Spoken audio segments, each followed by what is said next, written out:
Is that within some school district? It is. It's in Orange County.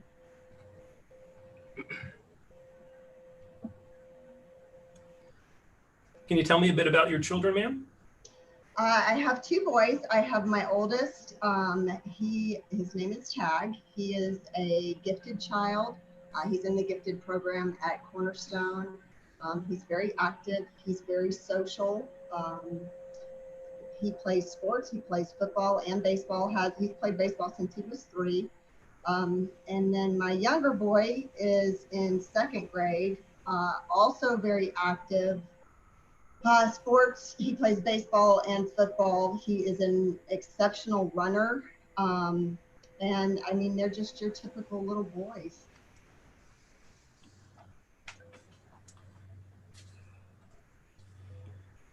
Do any of your children have any learning disabilities or other special needs? My oldest son is gifted. I know that most people don't refer to that as a special need, but if you could see how high octane he is and how much attention he needs, I've always kind of lovingly referred to that as his special need. My younger boy, there's not a diagnosed special need. Oh, I'm so sorry. There's not a diagnosed special need, but he really, really struggles with reading, and we have paid tutors. We paid all last year to kind of help him get over his issues with reading. I believe you said that your children were aged 8 and 9. Is that right? Correct. And what grades are they in? 3rd and 4th. Well, they'll be in 3rd and 4th. So before the whole pandemic started, just tell me a bit about how your kids did in school. Did they like it? Oh, they loved it. Like I said, my older boy Tag is very social. He's in a gifted pod at Cornerstone. So the way Cornerstone works is there's a few kids that are gifted in each class with regular students, and they get a little bit of extra work and they get some extra assignments. He's just always had a really easy time at school. Everything was a breeze for him. My younger boy, he's just, like I said, he struggles a little bit to read, but we would walk to school every day. I would walk to pick them up. It was our time alone to kind of to gather our thoughts. And then I would pick them up every day after I did my job. And then we would go to baseball or football or whatever the case may be. What do you do for a living? I'm a small business owner. Are you married? I am. And what does your husband do? He is in commercial construction. So do your jobs keep you both out of the house a lot? So my husband travels. My husband does very large construction. We are hoping that he still has a job here in the next week or 2. He does hospital construction primarily, and the pandemic has really affected the hospital's revenue. So his project did get suspended back in June. He's been working to save that up, so hopefully he will remain employed. And then I have 3 locations of my small businesses here. And we did the small businesses in hopes that it would free me up to be a little bit more of a mom. But when you couple a small business with what's going on in the world today, the truth of the matter is right now I'm working more than I ever have, just to try to save that and to try to keep my employees employed. So can you tell me a bit about what happened when the schools closed in March? How did you adjust to that change? We were on spring break when we found out that it was closing, and we put our children on 2 opposite ends of our home, set them up with computers. I sort of moved my workspace to the kitchen table. And then I would try to do my job while volleying between their 2 desks all day and answering questions. They had a really, really hard time, especially the gifted one, paying attention. It wasn't challenging for him in any way, shape, or form. And I have never loved them staring at computers all day or having a lot of screen time. And it's sort of like Miss Arthur said a second ago, it was constantly coming in here and finding him under the table or playing with the dog or shopping on Amazon. He's smart enough that he figured out how to split the screen into two different things and play a game while he thought. So it was just a constant having to stay after him. My younger son, who, like I said, has always struggled with reading, the reading online, he's really regressed. And that's all there is to it. We're going to start back over at second grade. Luckily, his teacher that's been assigned to him at Cornerstone is the same one that we had hired to tutor him. So she knows the work that we have to do. And then the younger one also figured out that there's a calculator on the computer.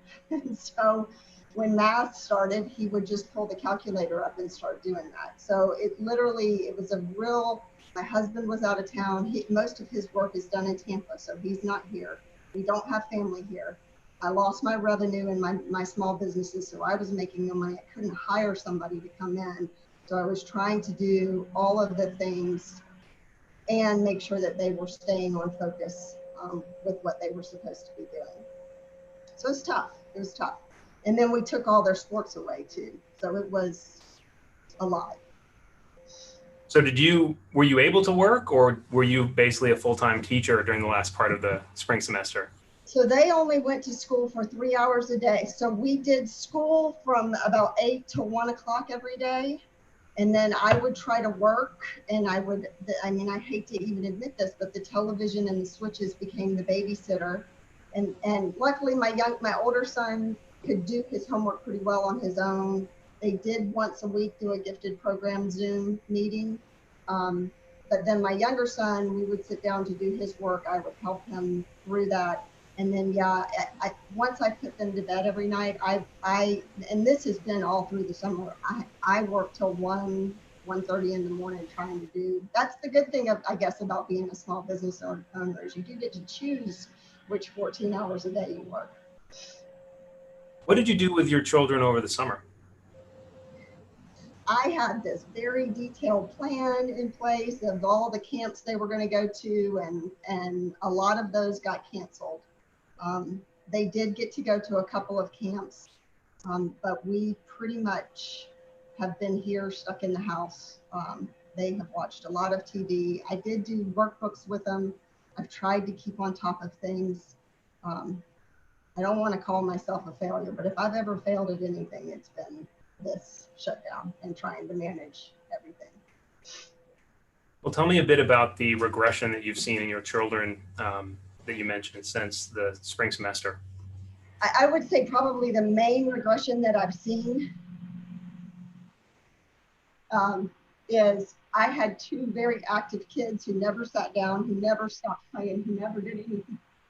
And now they are so lazy, and it is hard to get them out of the house to do anything. They don't have any motivation. They are both very excited about getting to go back to school and to get to have some structure and some organization. My younger son, like I said, his reading has regressed. So we really are right back at where we were at second grade. And what he does, he reads a paragraph and he skips words. It's bizarre. I've never seen anything like it. I don't know how to address it. He needs help. He needs help with it. So they're excited, but I would say just the sheer laziness, the unmotivation, the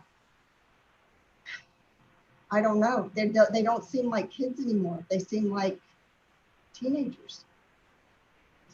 Is this a different sort of educational regression than you would see typically over the summer with your children? Oh, for sure. Oh, yes. My kids, like I said, have always been very active. They would have been in camps. They would have been, we did sign my older boy up for coding. My husband did it.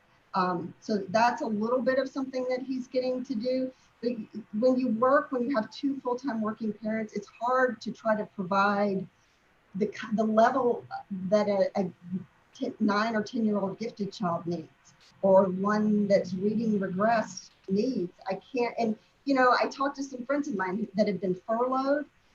If that had been an option, that would have been ideal, right? But I've also got to worry about 20 employees and keeping them going. So I have to do it all.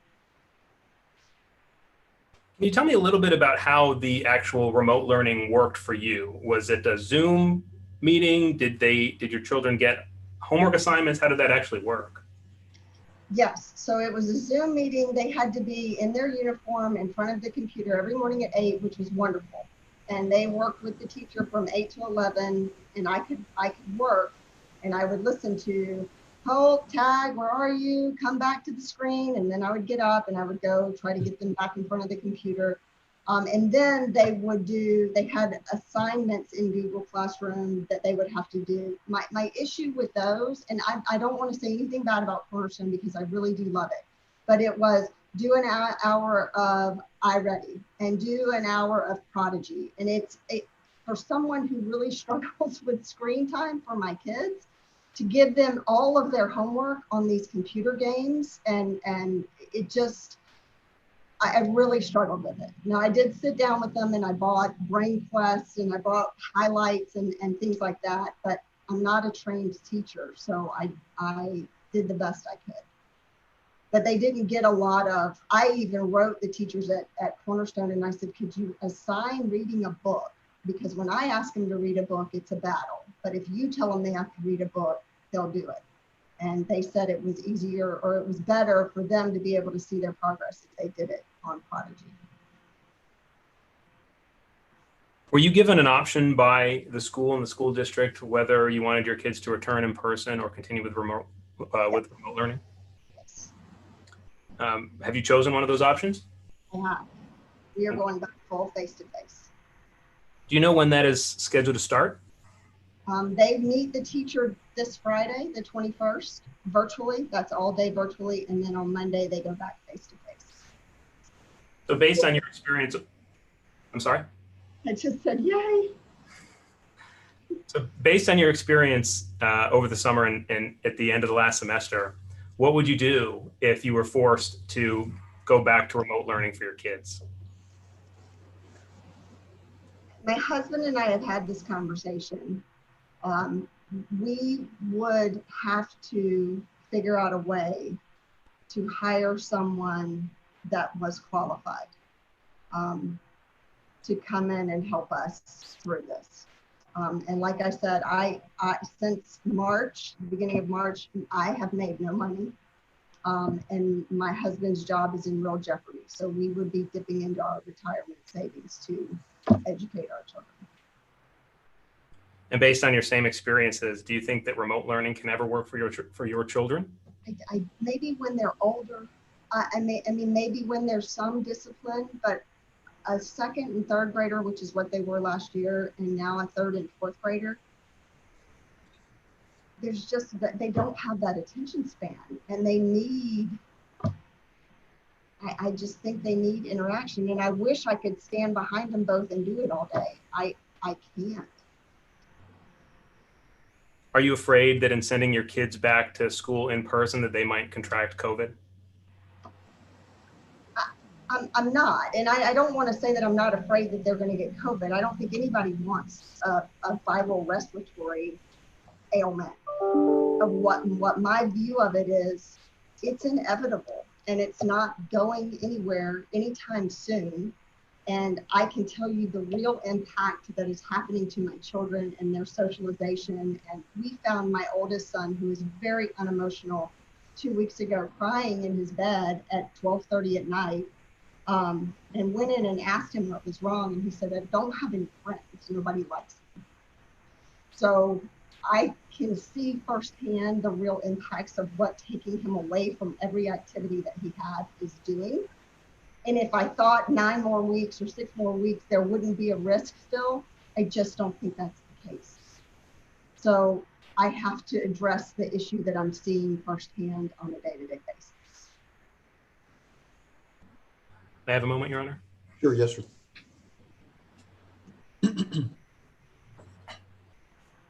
I have nothing further, Your Honor. Cross? Judge, we have no questions, Judge. Yeah, Your Honor, we have no questions. Okay, thank you, Ms. Tribble. May Ms. Tribble be excused? Yes, Your Honor. Ms. Thank Tribble, you. you're free to go. Thank you. Call your next witness.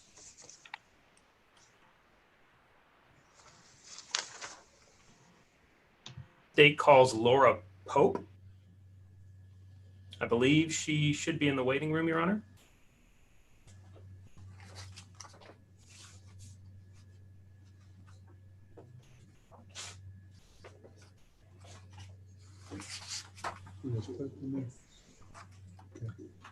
There she is. Okay, I see Ms. Pope there. Ms. Pope, if you would take your computer off mute there. There you go. There you go. Right. If you raise your right hand, please.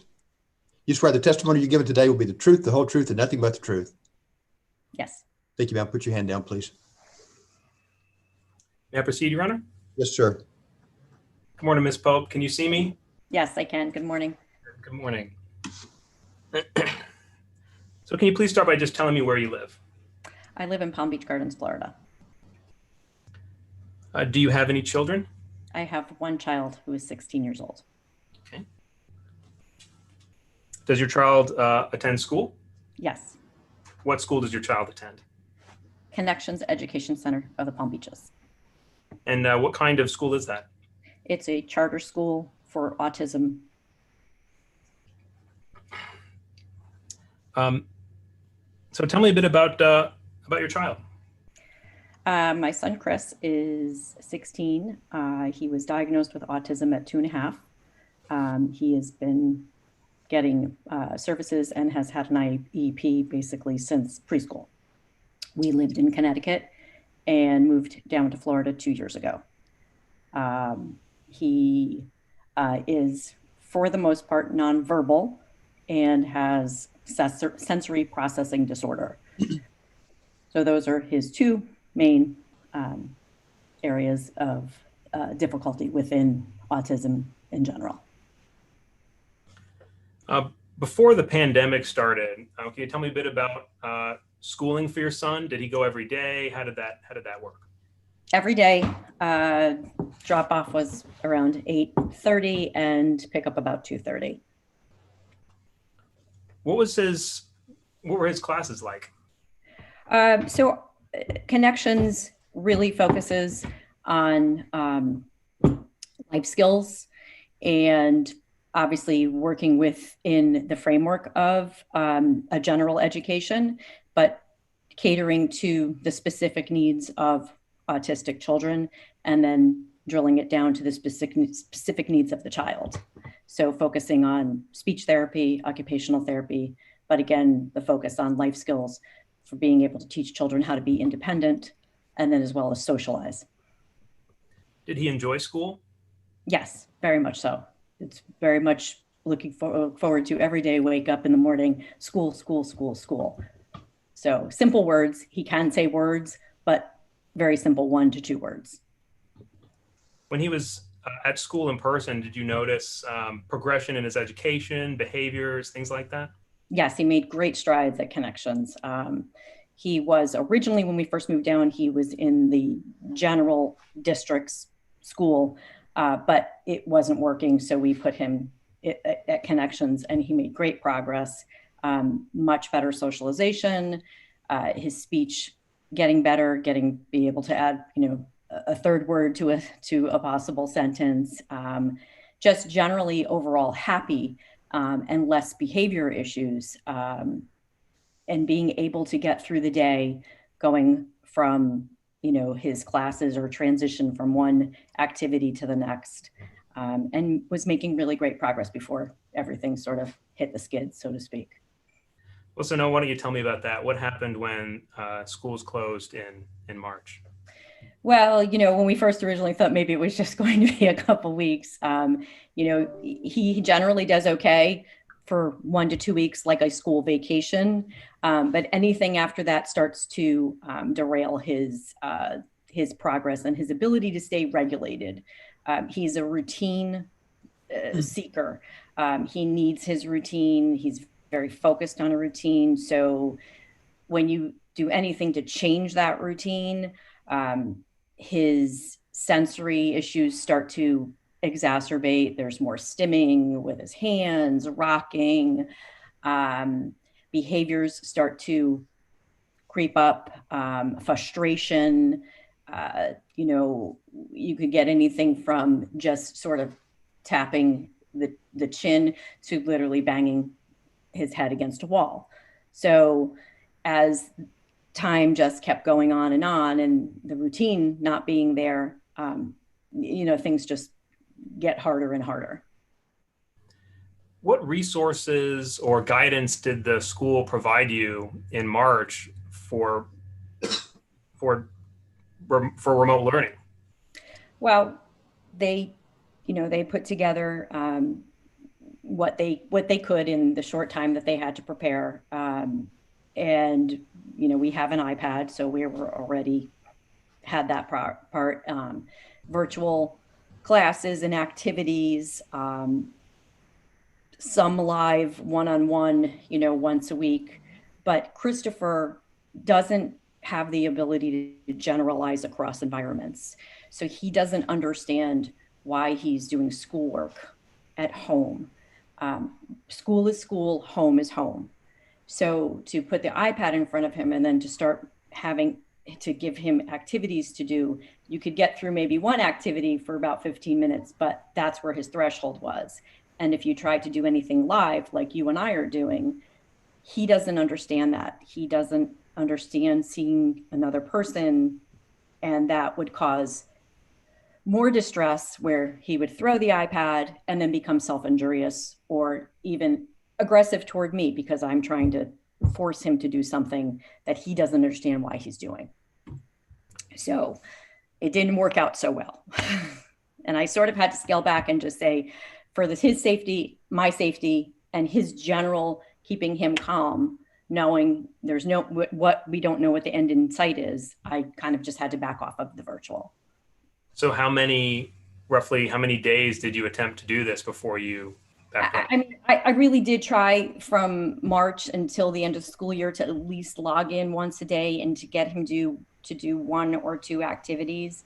But we couldn't do anything where it was trying to push these live sessions, because when you're dealing with speech therapy or occupational therapy, you need to be face-to-face physically.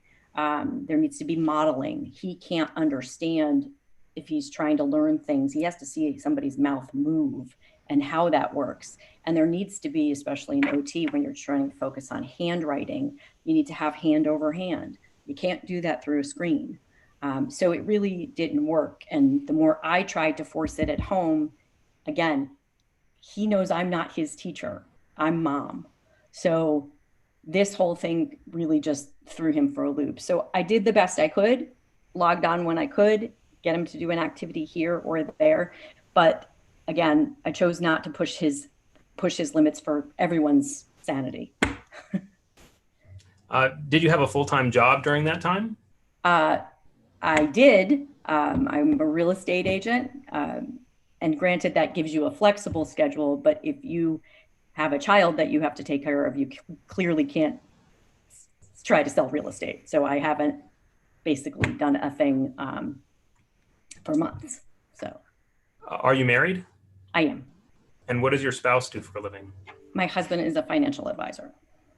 Have you had to make any accommodations for his job during this time? Yes. His company decided that they could not be in the office, so he had to set up in our home, which requires the dining room and 3 computer screens. And again, now he's home working, which obviously with me not working, his job becomes even more important. And he has to speak to clients all day. He works obviously in the stock market. So he basically, when the stock market opens to the stock market closes, and any time in between, he's on the phone with clients. So made it even harder having an autistic child in the house. Can't have him running around screaming and yelling and going into a full meltdown. So my job basically is to get Chris out of the house most of the day, which obviously is complicated during a pandemic. Yeah, so what do you do? We drive in the car. The thing that makes my son the happiest is being in the car. It always has been a soothing mechanism for him. So on any given day, we drive anywhere from 100 to 200 miles, taking car rides. So in the morning, every morning when he wakes up, a long car ride. Then we might come home for a break, have a little breakfast, and then back out in the car for another car ride. We may get a walk in here and there, depending on the heat in Florida and how tolerable it is. And then that goes on basically all day. When my husband can take a break, he takes him out to give me a break. So this goes on basically all day, and I thousands of miles on the car, and I don't really leave the county. So What did you do with your son over the summer? Was there summer camps, or is there typically summer school of some kind that you can send him to?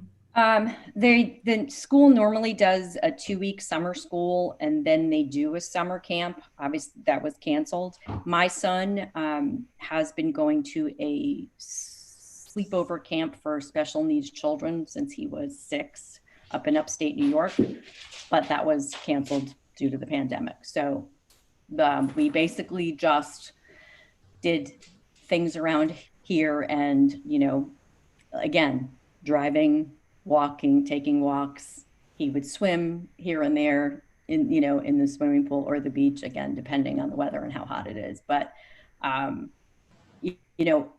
basically I did anything just to keep him calm and to keep him from having episodes. That's just all I did. So on top of those daily issues and concerns, did you notice any regression behaviorally or educationally with your son over this time?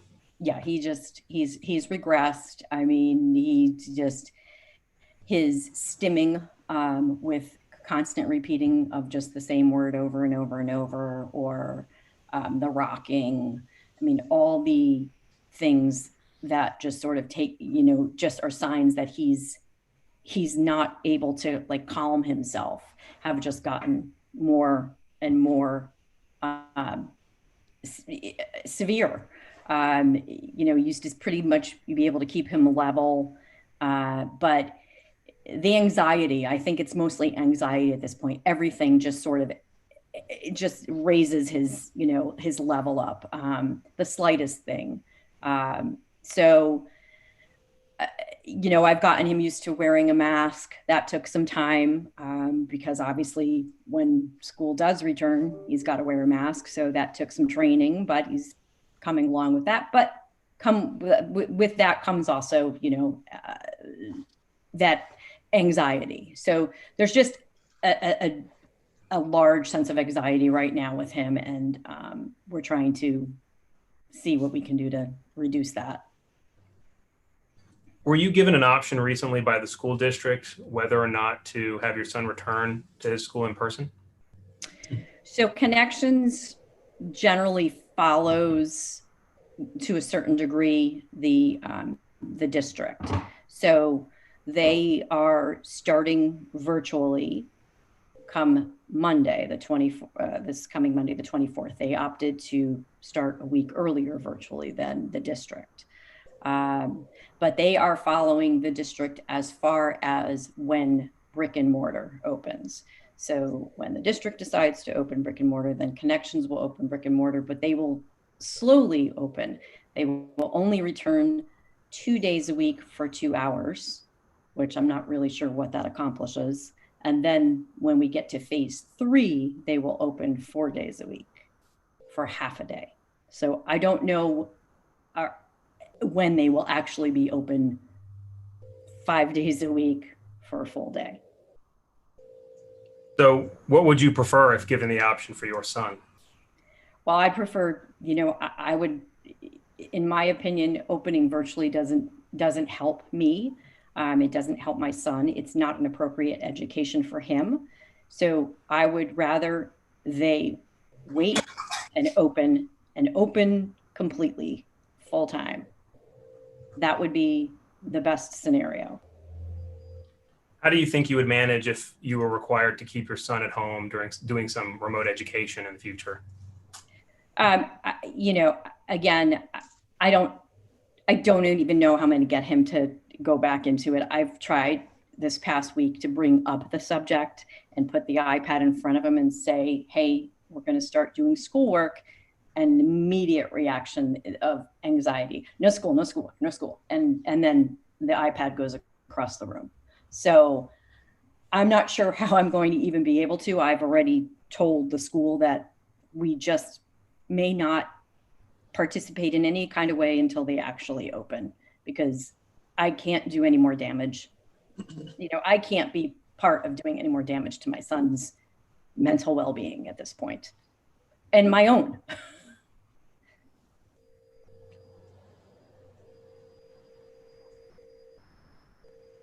I have a moment, Your Honor.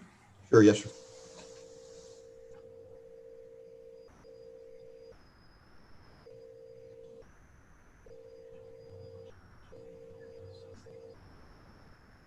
I have nothing further at this time, Your Honor.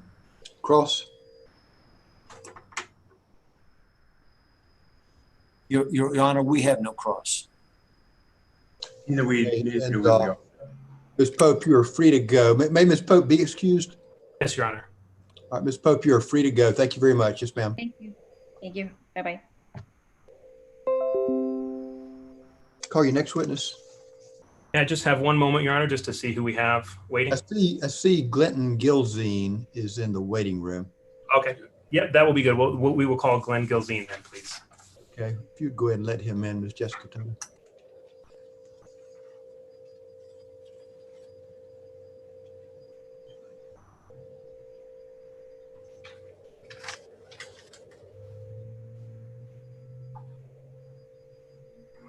Mr. Gilzine, if you'd take your computer off mute, there you go. Raise your right hand, please. You swear the testimony you're giving today will be the truth, the whole truth, and nothing but the truth.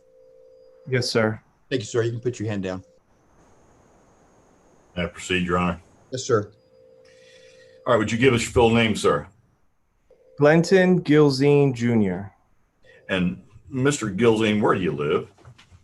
Ocoee, Florida. And what do you do for a living, sir?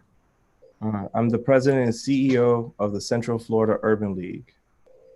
What's the Central Florida Urban League, Mr. Gilzine? The Central Florida Urban League is a civil rights organization. We are an affiliate of the National Urban League that was founded 110 years ago on the premise of helping African Americans get social justice through education, employment, housing, and health. What is your job as the CEO?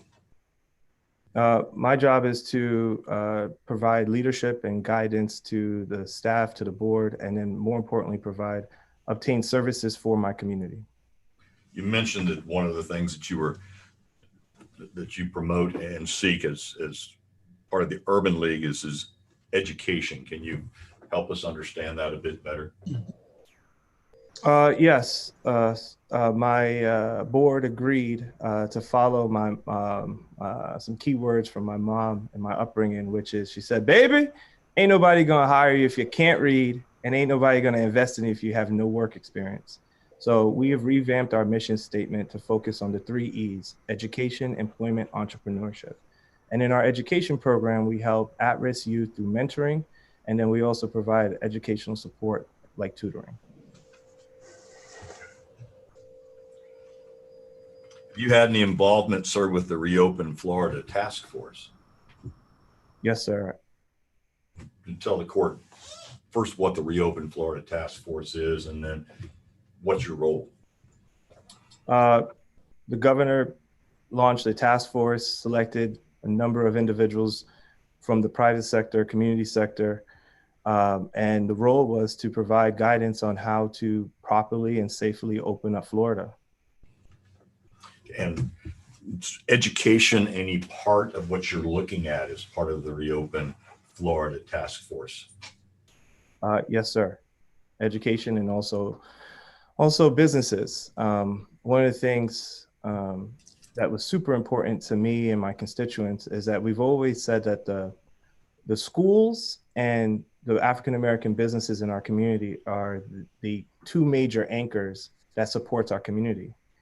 There was a recent study that showed that 40% of all Black businesses will either close or have closed due to COVID-19.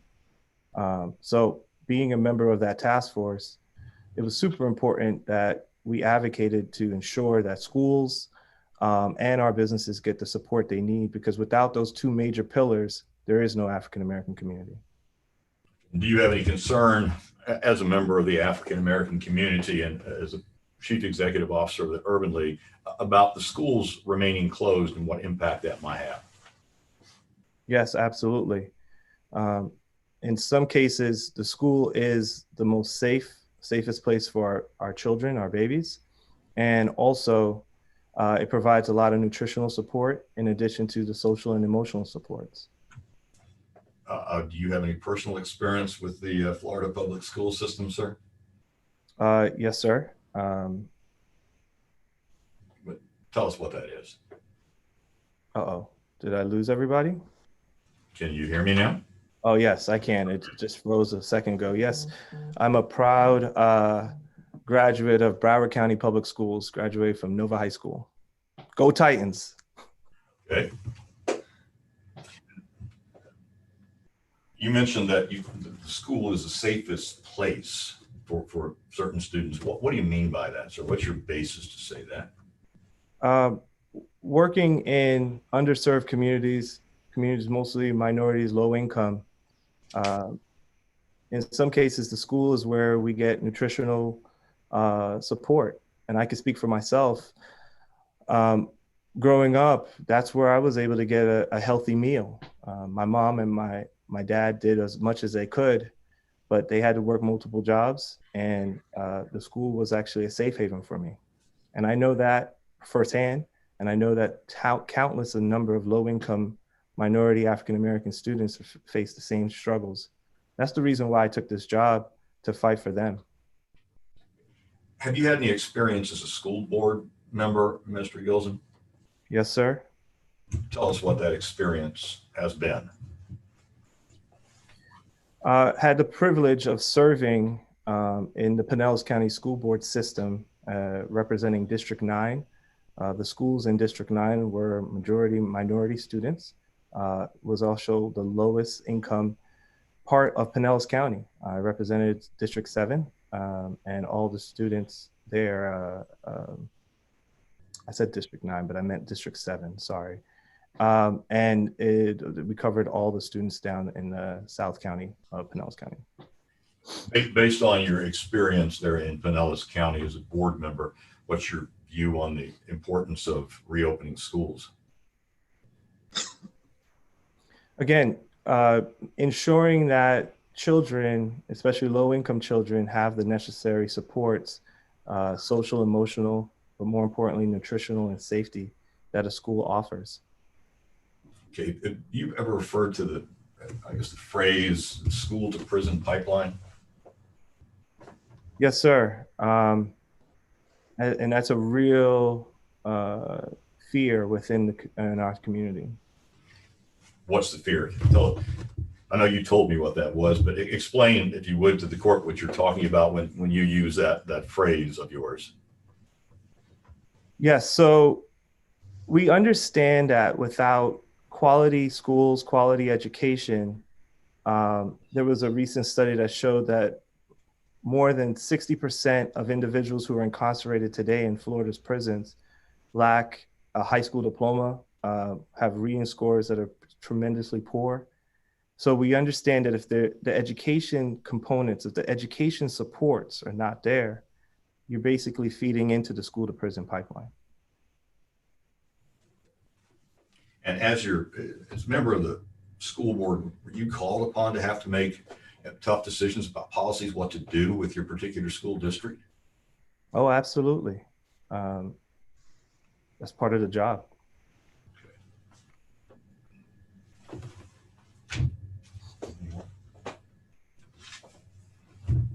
I don't think we have any more, Your Honor. Cross. May I proceed, Your Honor? Sure, yes, sir. I have a little bit of delay, so I apologize. Mr. Gilzine, it's good to see you. Yes, sir. Good to see you as well. So a few things. You mentioned before you're the chairman of the Central Florida Urban League. Is that correct? No, sir. Not the chairman, just the president and CEO. And you mentioned before, as the president and CEO, it's a local affiliate, meaning that you are a member of the national organization that you said was founded about 110 years ago. Yes, sir. And as an affiliate, what does it mean to be that? I mean, do you have to follow what they say, or do you have autonomy to do what you want to do under their umbrella? As an affiliate, so the Urban League is set up on a federated model, which means it's governed by the local board of directors and the local CEO. However, we still have to work within our terms of affiliation, which means that we have to offer services and program and advocacy in the 4 pillars, which is education, health, housing, and jobs. Okay. So would it be fair to say that your position as the president of the Central Florida Urban League, and it's been well documented beyond testimony today, but also in the news, that you believe we should open brick and mortar schools effective immediately? Is that correct? I believe that we have to provide parents an option. I believe that parents, like my own, if we didn't have the option of brick and mortar, I don't know if I would be here testifying before you or even have the friendship that you and I have outside of this. Fair enough. But what I'm asking though, Mr. Gilzean, is that not that we should not one day open brick and mortar, but your position is we should open brick and mortar effectively on the current plans we have now, especially like for instance, in Orange County, where both of us live, effective tomorrow. You're in agreement with that. Is that right? I'm in agreement, and I've been a tireless advocate for this, but I'm in agreement to giving parents options. So if there's a parent that needs a brick and mortar option, we need to provide them that option. And your position is that we should do that because, and as I quote, you've said this before, we can rebuild Black businesses, but I don't know how we can rebuild any of our kids' childhoods. Is that an accurate statement of what you said for backing that up? Absolutely. As I made the argument in the past, that you can be an 8-year-old in the 3rd grade once. I understand that, but at the same time, do you know from your knowledge in terms of you being president that the African American community is disproportionately affected by the COVID-19 virus? Are you aware of that? I am, sir. And so are you concerned that Black people compared to white people or other races being disproportionately affected by COVID-19, having a high mortality rate, that children could transmit those diseases to their parents or caregivers? Absolutely. And in addition to that, I would say that's why it's so important to have options. So for the families that want, out of safety, want to have a virtual option, let it be so. Right. But for the families who want an alternative option, I think that's what this is all about. But not offering that, I think what you do is you continue to exacerbate the disproportional. Like today, I drove through my community, and one of the elementary school, Hiawassee, which you know is in the heart of Pine Hills, one of the lowest zip codes in Orange County. And it said that to pick up lunch is only available on Mondays between the hours of 4 and 5. Right, but Mr. Gills, and I hear what you're saying. There's no question we have a lot of public policy issues to deal with, but for purposes of the suit today, we're only talking about opening brick and mortar schools in the face of a trending pandemic. And so what I want to get back to, though, is that there are a lot of things that need to be decided at the legislature or the governor. But for purposes of today, we're talking about your position as a quasi-expert on African American issues. From my point, though, I want to get to this. Do you have any medical background or any medical training whatsoever? No, sir, I do not. Right. And you mentioned before you're aware about the effect of the Black community in terms of the pandemic and how it's disproportionately affecting our brothers and sisters here locally and throughout the state. You said you were aware of that? Yes, sir. Right. Are you aware of the fact that the president of the National Urban League released a report on Saturday, August 15th? In that report, your president mentioned the fact that they do not support reopening schools until the virus is under control. Are you aware of that? I am. So your statement about reopening schools here in Central Florida and actually throughout the whole case of Florida is in direct opposition to what your president is saying for the national affiliate. Is that correct? Absolutely. But again, they oversee aspects from a federated model where they talk on a national basis. But when you look at our terms of affiliation, I have the ability to advocate for the issues on the ground here at a local and state level. So there's times where we're in odds, and that's perfectly fine. That's how our organization is structured, because we understand that the needs out of New York are completely different than the needs right here in Orange County and Pine Hills, Florida. Well, but if that's the basis of what you're saying, are you aware that the positivity rate for the COVID-19 virus is lower in New York than it is in Florida? So why would we be advocating for it to be closed, or they would be advocating your same organization to close in New York, but not Florida? Again, I can't control what Mr. Mark Morial does at the national level. My board of directors and myself, we are the ones who are responsible for governing our community and our needs right here on the ground. And I can speak for the families I spoke to, tons of families, tons of teachers, and we have feedback from them that have said, yes, we need to open up schools for the same 4 reasons I mentioned. 1, safety. 2, nutritional support.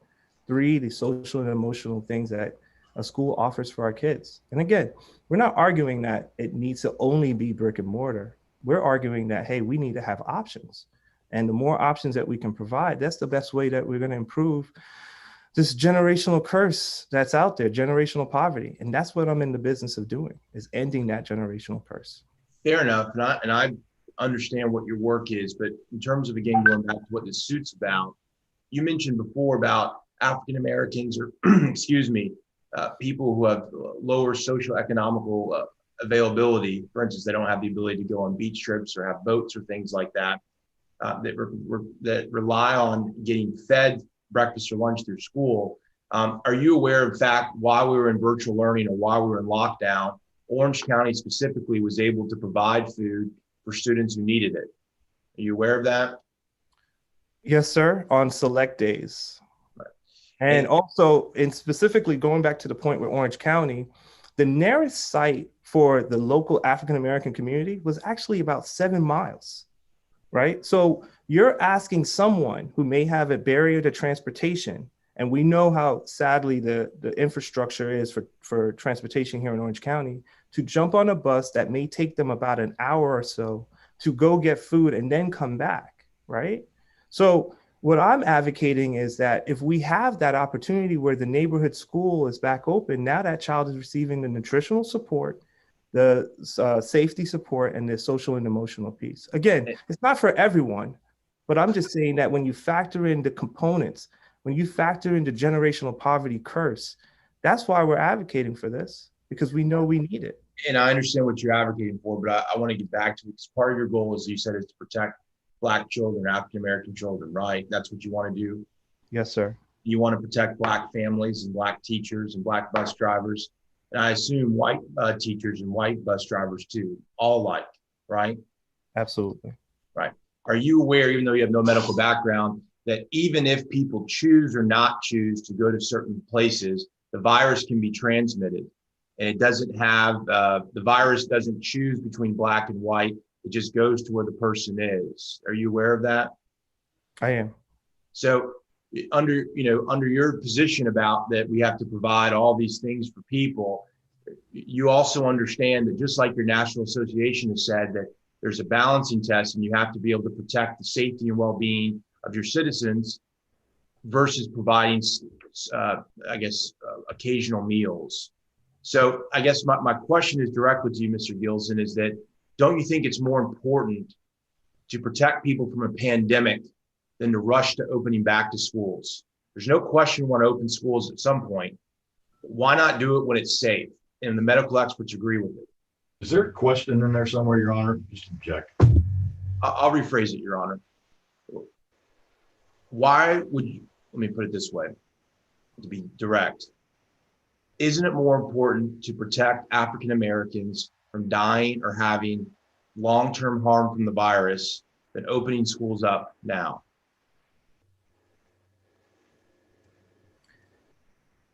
It is super important to protect all of our citizens.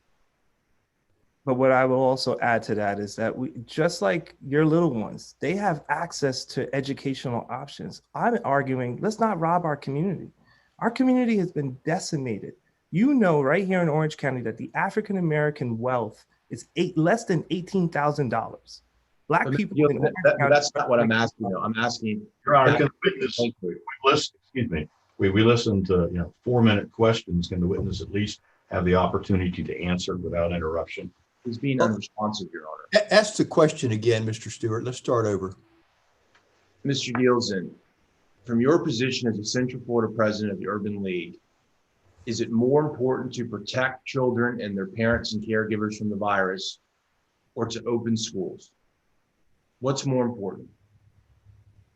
I think they're equally important, sir. I think we got to keep people safe. I've always argued that. And I think we have to educate our children. Are you aware of any plan that Orange County's put forward to keep their children and teachers safe? I am not aware of Orange County's plans. Are you aware of are there plans? Are you aware of any existence of plans here in Central Florida? I am not aware of any of the plans. One moment, Your Honor. Yes, sir.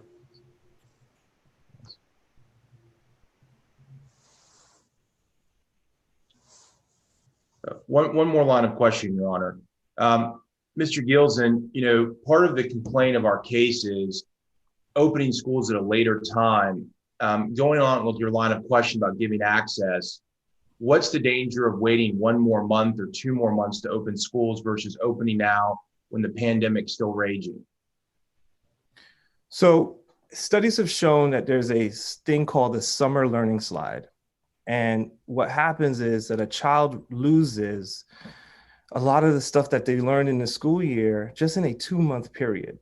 So now let's focus on, like, again, going back to what my job is advocating for African-American families and kids. We've been out of school since March. And if you continue to delay that from an educational standpoint, and then let's take the social, emotional, and the food piece off and just focus on the academics. Going back to the point I made earlier, if our Black wealth is less than $18,000 a year, and we know that education is the equalizer to get us out of that, what are you saying as it relates to my community?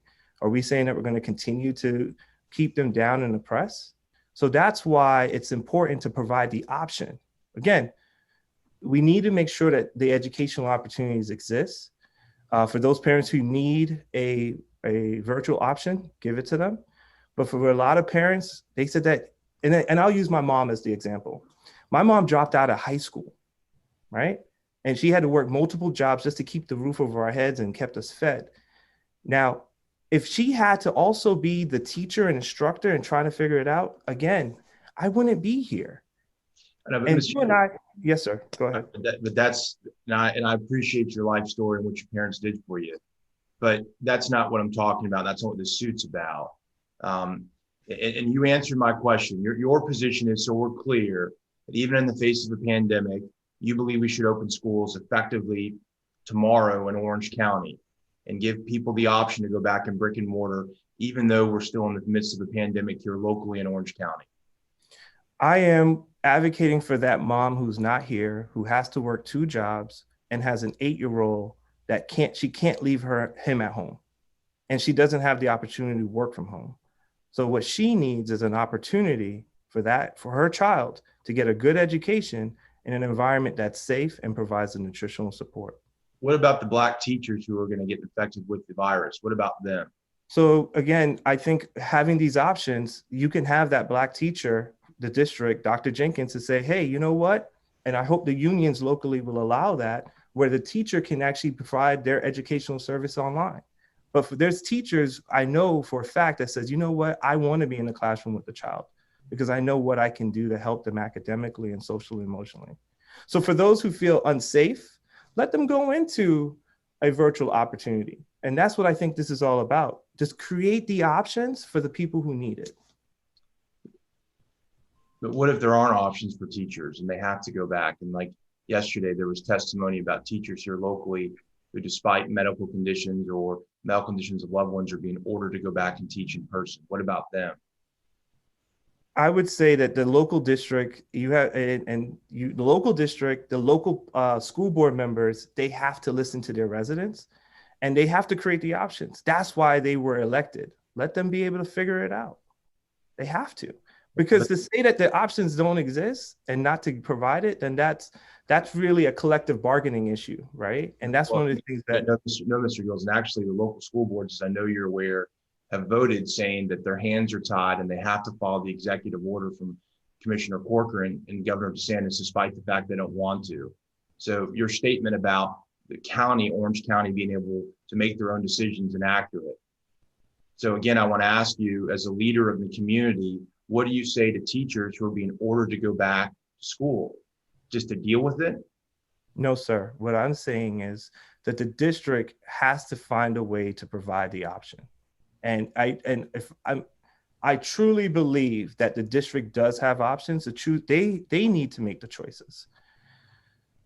What if the district can't make the choices? That's not what the executive order says. There are options that the district has. 1 second, Your Honor, if I may.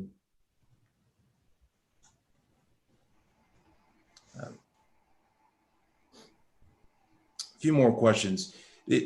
Mr. Gilson, are you aware, you mentioned before that teachers and districts should have options. Are you aware personally of teachers having options universally in Orange County to decide if they want to teach virtually?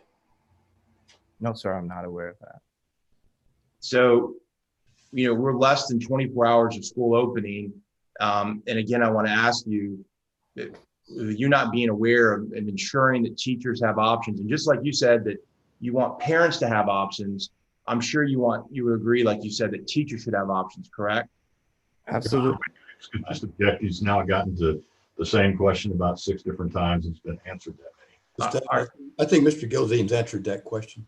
All right, I'll move on, Your Honor. So if the teachers don't have options, wouldn't you feel that if they don't have an option to teach virtually or teach in person, wouldn't you feel that there should be more time and we should postpone opening schools to allow them time to have options, Mr. Gilzean?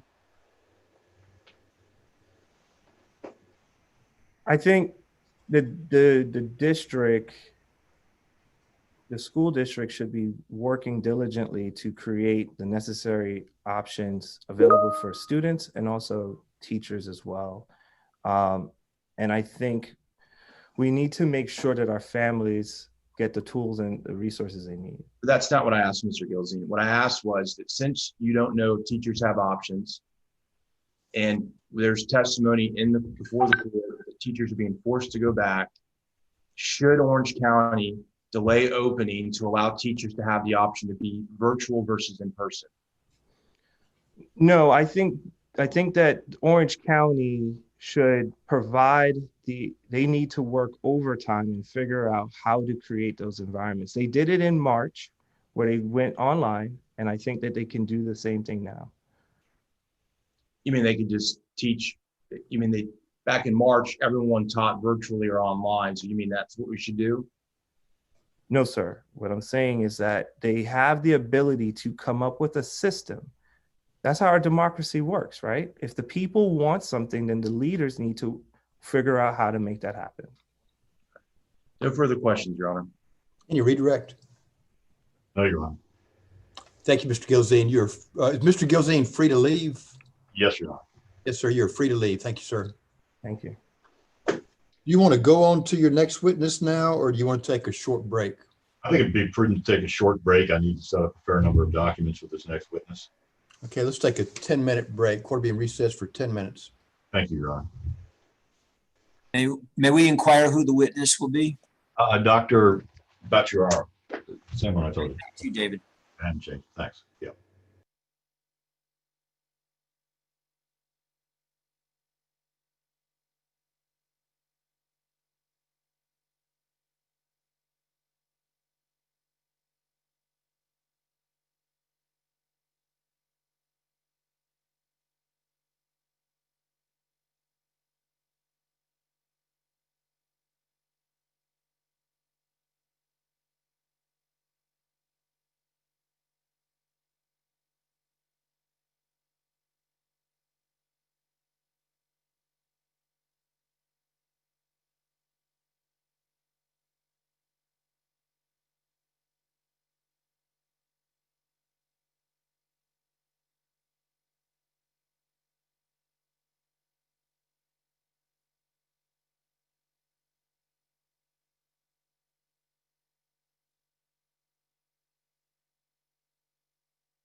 Okay, let's go back on the record.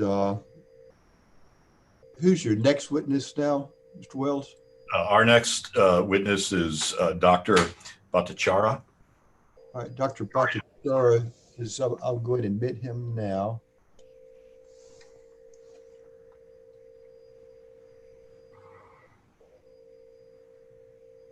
Dr. Bhattacharya, if you would take your computer off mute there now. And raise your right hand, please. You swear the testimony you're giving today will be the truth, the whole truth, and nothing but the truth. I do. Thank you, sir. You can put your hand down. Doctor, would you give us your full name for the record, please? Sure. I'm Jayanta Bhattacharya. Dr. Bhattacharya, by whom are you employed?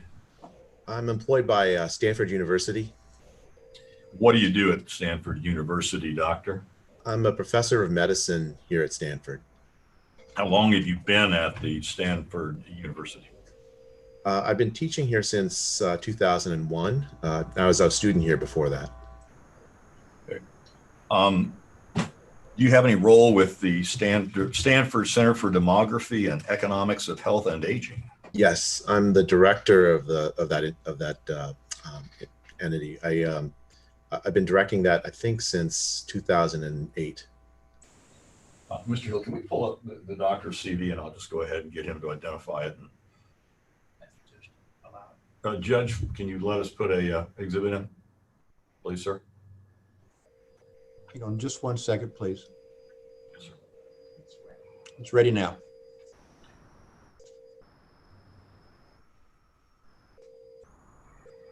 What number is this?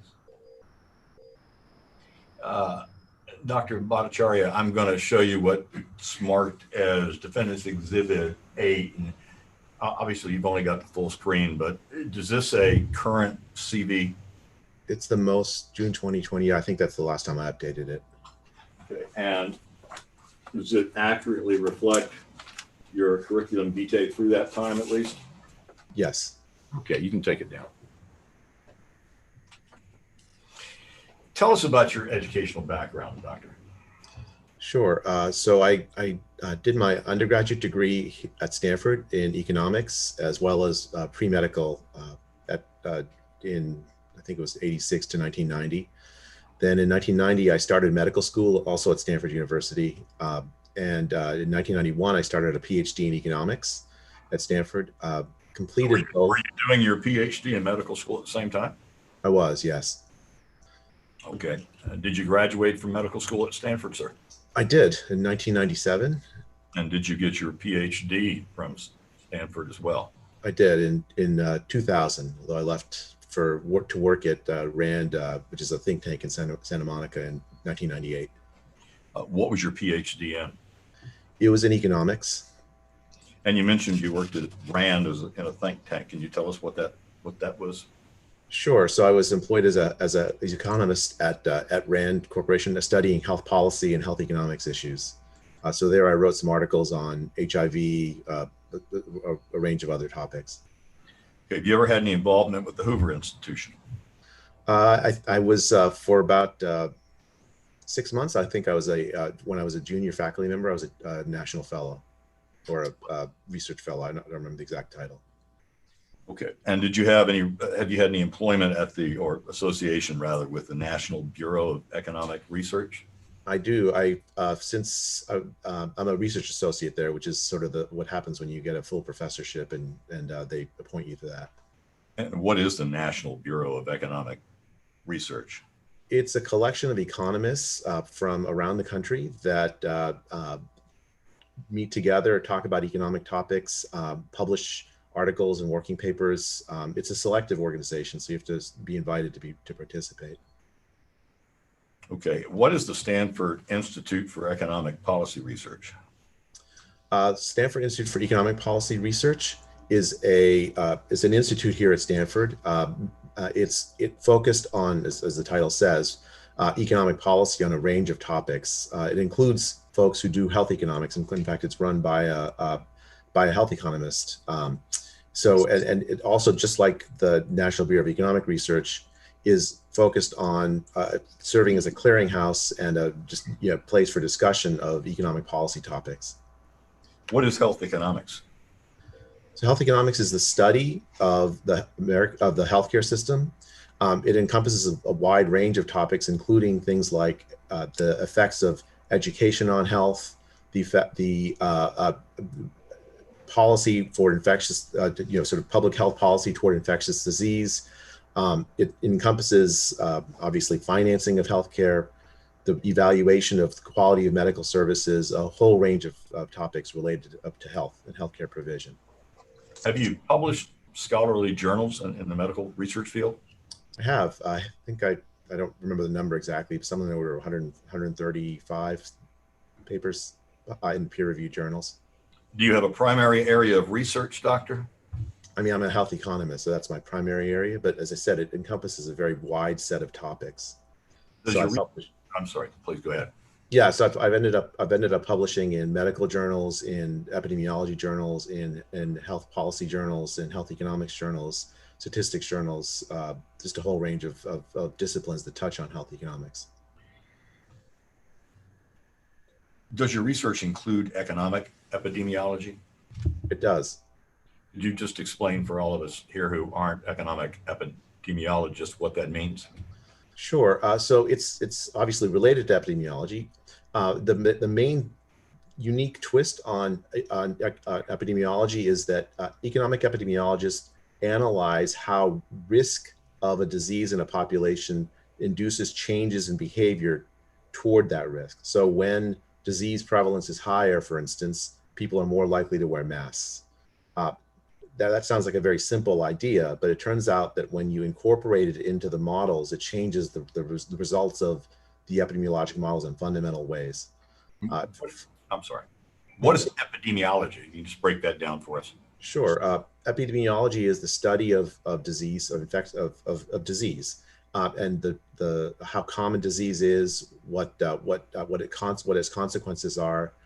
It's focused a lot on statistics of diseases, how many people are getting have the disease, how many people have negative side effects from drugs, for instance, would enter some epidemiological work. So it's a broad-ranging topic related to the prevalence of disease. Okay. What are your duties as director of the Stanford Center for Demography and Economics of Health and Aging? So what I do mainly is I try to convene research on topics related to population aging and the economics and health consequences of population aging. So that involves looking through proposals for funding. It's an NIH funded center. And so you look through proposals for funding to see what are the best proposals, best ideas. I convene and find junior researchers and other researchers who are interested in the area and try to generate interest in the topic, and then generate discussions among researchers on these topics. Does the center deal at all with vulnerable populations and research with respect to that? It's centrally important to what we do. The topics include things like health disparities, understanding how low-income populations cope with aging and with health challenges. Vulnerable populations are, for me personally, has been a central focus of my research. Have you researched and published on the medicine of infectious diseases? I have. In fact, my very first paper was on, one of my very first papers was on HIV, health policy with respect to HIV. And I've also published on the H1N1 flu, the H5N1 flu, antibiotic resistance, a whole range of other infectious disease topics. When you say H1N1 flu and H5N1, remind us what that was. So like H1N1 flu was the swine flu epidemic of 2009, I think it was, about 10 some years ago. So the flu, as everyone you all know, I'm sure, has changes over time over what variant of it is most prominent.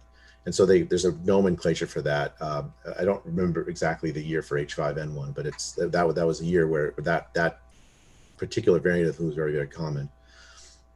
Did you have any involvement or research dealing with things such as the SARS virus prior to this advent of COVID-19 in this past year? I didn't write about SARS. I think that was 2003 at the time, although I did follow the literature on SARS. I have published on H1N1. And how does H1N1 relate, if at all, to COVID? All we hear about anymore is COVID, COVID-19, COVID, et cetera. Help us understand how having done research and work on H1N1 would help you in terms of dealing with issues around COVID. Sure. So epidemiology and forecasting how disease spreads uses a set of models. In fact, the kinds of models that have been used to forecast the spread of COVID-19 are related very closely to the set of models that were used to forecast the spread of H1N1. In fact, they're used all the time in infectious disease modeling. And these models, they inform public health responses, they inform government responses and other expectation setting about how widespread the disease is going to be, what effect policies might have on slowing the spread of the disease, what the harm from the disease is likely to be. That these models are used all the time, and including in the H1N1 and COVID cases. Well, help us understand how the research that you do and others like you do plays into the role of policymakers in dealing with health issues such as COVID. And this is one of those questions where you just have to look around at this point. Every day you see forecasts of where COVID is likely to go. Those are the result of someone's model somewhere, of the type I've been describing. And those numbers set expectations about what you're likely to see in the future with COVID, with basically a lot of infectious diseases. You can use the models to set expectations about what would happen if I, shut down the economy. How would it slow the spread? People have used those kinds of models to inform those decisions, and I think government policymakers have been looking at those models. In fact, I know they have, to decide, make many decisions in COVID and in other settings. Okay, have you written any textbooks? I have. I've written a textbook on, it's entitled Health Economics. Is it used by anybody? I think so. As far as I know, it's one of the leading textbooks in the world on health economics, used all over the world. I keep getting requests for updates, which was supposed to happen before COVID hit, but we'll slow that down a little. Does the textbook in any way deal with the literature on disease modeling and compartment modeling? It does. I have a chapter on epidemiology and economic epidemiology where I go through, this is for students, a simple version of the compartment models that are used in these settings, and have developed students' intuition around that. Have you done any research in the area of COVID-19? I have. I've at this point, I think I published 2 peer-reviewed journal pieces, and I have 4 others sitting in peer review, being reviewed by other scientists. How much of your time is spent in dealing with the research of COVID-19? Since March 9th, 100%. I've been at work basically every single day since March 9th. The exception of a few days, my wife forced me to go on vacation it was a rough go. Why March 9th? What's the witching hour about that? That was the day that the announcement that the Santa Clara County was going to close down. The lockdown started ordering, I think, if I remember right. And that was the day I realized I really needed to start working on this full time, although I'd been thinking about it before that. Which county did you say that was? Santa Clara County, California. It's where I live. Okay. Now, had any of the work that you had done, research you had done before on other diseases, give you any, what you thought, insight into what was going on in Santa Clara, California, back in March of this year? Yeah, so in the H1N1, during the H1N1 flu epidemic, I had been very closely following the literature on the mortality rate of H1N1. If you all remember, when the initial reports came out about H1N1, there was a huge amount of panic, and rightfully so, because the initial report suggested that the H1N1, about somewhere between 1 to 3% of people, and in fact, in Argentina, those reports said 10% of people who get the disease would die from it. Why is that significant? What is it that causes panic, as you said, to say that that percentage of people who get the disease will die from it, sir? I mean, that's an enormously high percentage. It means tens of millions of people, tens of millions of deaths worldwide, is what the projection models were suggesting. It's a cause for a lot of policy aimed at trying to slow the spread, to do all kinds of mitigation measures, kind of like what we've seen here in COVID. So if I understand what you're saying, if you think that H1N1 is going to be this disease with a high rate of fatality, you would react to it in a rather drastic and dramatic way? That's correct. And did your research look at, those issues as to the mortality rate of H1N1? So that in H1N1, it wasn't my research, it was research of others that I tracked very carefully. My research focused on some other issues related to health policy around H1N1. But I did track very carefully the research on the mortality rate, because it impinged on my research. Let's break it down in pieces. I appreciate you're going, but if I can break it down, it's going to be easier to follow for everyone. So the research that you were following on H1N1 and mortality rates, what was it teaching you? So in the early days, as I said, there were reports that the fatality rate was more on the order of 1 to 3%.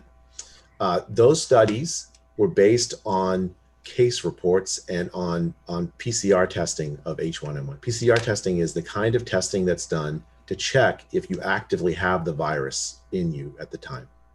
Let's stop you right there. PCR testing have anything to do with the kind of testing that we're hearing about day in and day out with the coronavirus? Yes. So the case reports that you see for coronavirus, like the most common ones that you see and put on the newspapers all the time, is PCR testing. So PCR testing checks for the presence of the virus actively in you. So if you've cleared the virus after you've gotten better, you will no longer have the virus in you, and the PCR test will be negative. And so what was the PCR testing issues around H1N1 that you were learning about? Well, the main issue is who gets selected for testing. It's not a random sample of people. Stop right there. What do you mean by who gets selected for testing? Well, ideally, if you want to know how many people in a population have a disease or have had a disease, you could take a census of the population, get their samples from everybody, and then check. But that's just infeasible. You can't in one day test the entire population of the United States, much less the Earth. So instead, what happens is you look at other data sets. You say, okay, well, today in Santa Clara Public Health, they tested 500 people. In Broward County, they tested 400 people. And of those tests, 330 were positive, so 0.75%, 7.5% or whatever. I mean, so so you don't look at the population because it's not feasible. Instead, you look at the set of people who get picked for testing. Okay, and what's the problem with the concept that these tests are only being used on a select group of people? Well, and completely reasonably, you would expect people who doctors and others suspect to have the disease to be picked for testing.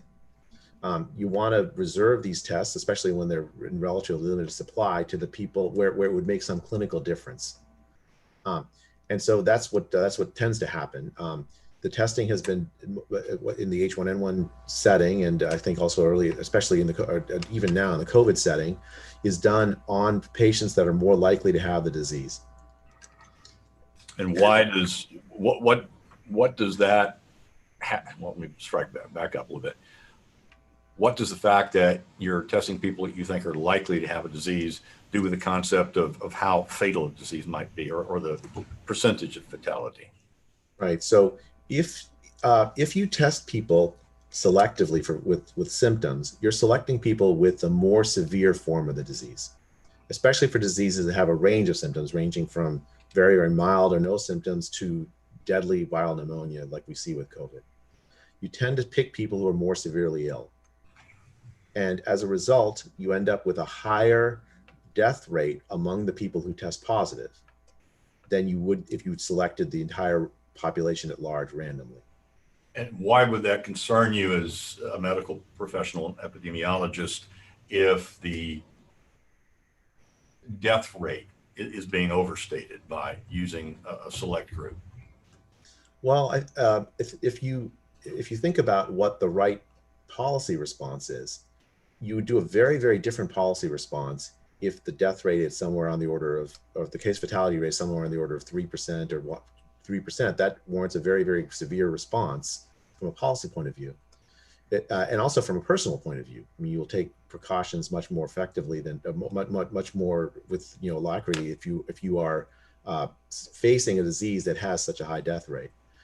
On the other hand, if the death rate's 1 in 10,000 or 1 in, as it turned out to be actually in H1N1, then you'll act very, very differently. I mean, I'm going to take many more risks if I just have to face a 1 in 10,000 risk. I won't stop myself from going out in public for 1 in 10,000 risk of dying, but I might in a 3 in 100 risk of dying. So very, very different orders of magnitude.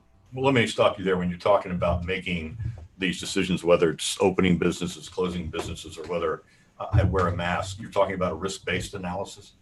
Yes. So if you think that the risk of death is much higher, you take much more draconian steps. Yeah. Okay.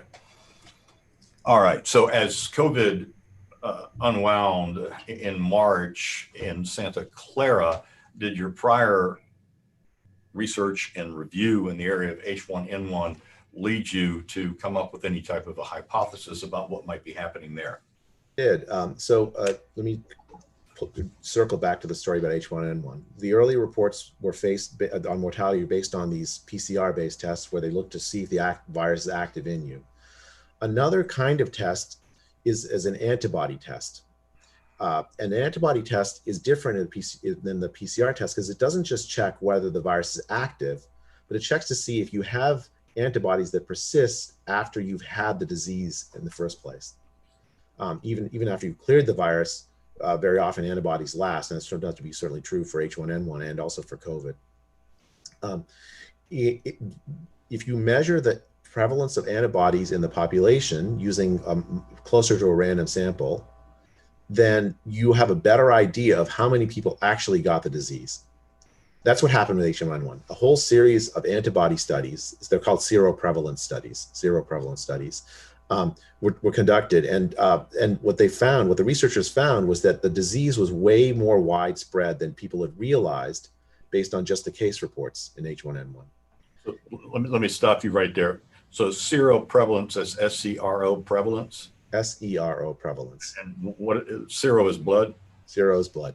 So it's the prevalence in the blood of this disease? Of antibodies, yeah, evidence of this disease. Okay. So why would it be, if you're dealing with H1N1, why would it be good news to find out that there's much more community spread of that disease when you're trying to understand what to do from a policy basis? Well, it's a question of what the death rate is, right? So the number of deaths we know what they are, and you divide by some number. The number is how many people you think got the disease. If you look at case reports, you divide by a small number, and you say, oh, the death rate's huge. But that's very misleading because the number of cases identified by PCR is a small subset, it turns out, in the case of H1N1, of the number of people who actually had the disease. So you divide the number of deaths by a very large number. It turns out the death rate in H1N1 was on the order of 1 in 10,000, not 1%, not 1 in 100. That fact came out almost a year after the H1N1, sort of the early mortality rates from H1N1 came out. So it was that the science got very, very sharply revised roughly a year afterwards. And what's the impact of that sharp revision of the science? What is it that teaches epidemiologists such as yourself? Well, for me, what I learned from that is the importance of doing seroprevalence studies if we want to really truly understand, or at least start to understand how deadly a disease actually is, or how deadly an infectious disease actually is. So did that knowledge of what happened with H1N1 cause you to frame some hypothesis about what might be happening with COVID in California? I did. The early hypothesis I had was that maybe the same thing, that the same process of first starting with case reports and PCR, and then moving to seroprevalence would also lead to a revision in the mortality rate estimates for COVID. That was the hypothesis that I had. So you, correct me if I'm wrong, your hypothesis was there was a possibility that based on the way testing was done, that it was skewing the mortality rate. That's correct.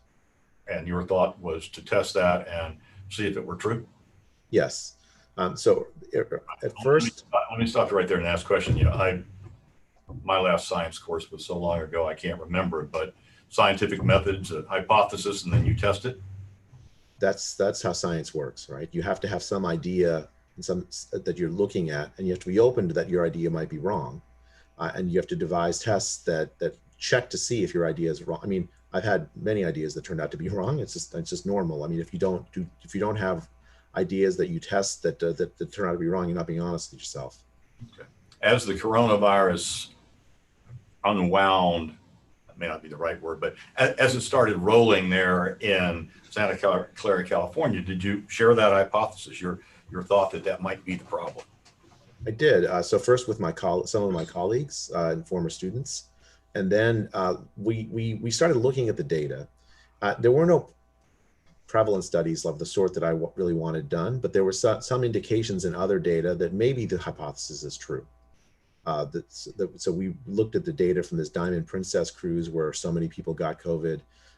We looked at a few other data sources and thought, okay, you know, there's enough information that suggests it's worth looking into this hypothesis more. Okay. Was that hypothesis of yours shared publicly in the form of any opinion, editorials, things like that? Yeah, I wrote a Wall Street Journal editorial sharing this hypothesis and calling for more study to evaluate whether the hypothesis is true. What study were you calling for? What were you asking, you know, brother researchers in the field to help you look at? Really, seroprevalence. That's the main thing I wanted, and population level testing, population random testing, not just selective testing and case reports.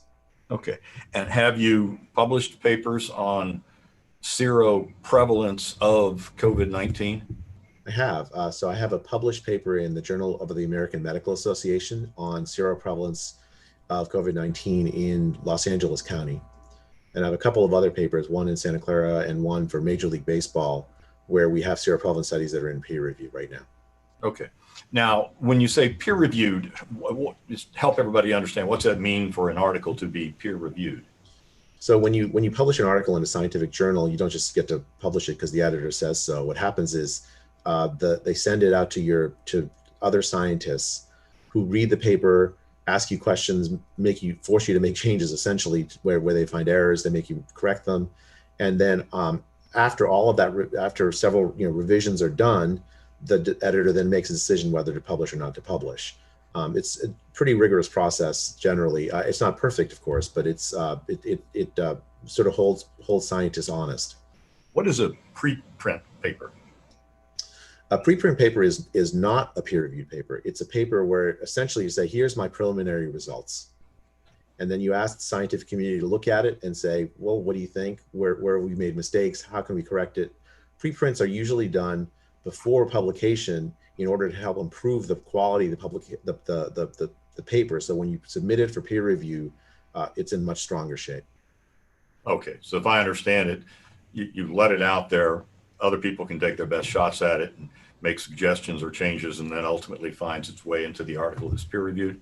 Right, and then once you're satisfied that you've heard the criticisms and addressed them, you send it to a journal. Has a much better chance of the journal accepting it. Okay, and with respect to your, did you do a COVID research article on Santa Clara?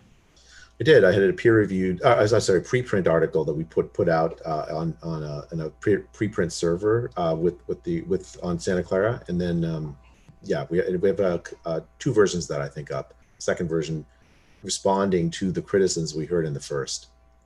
Okay, and what criticisms were there that you got for your first paper that went out?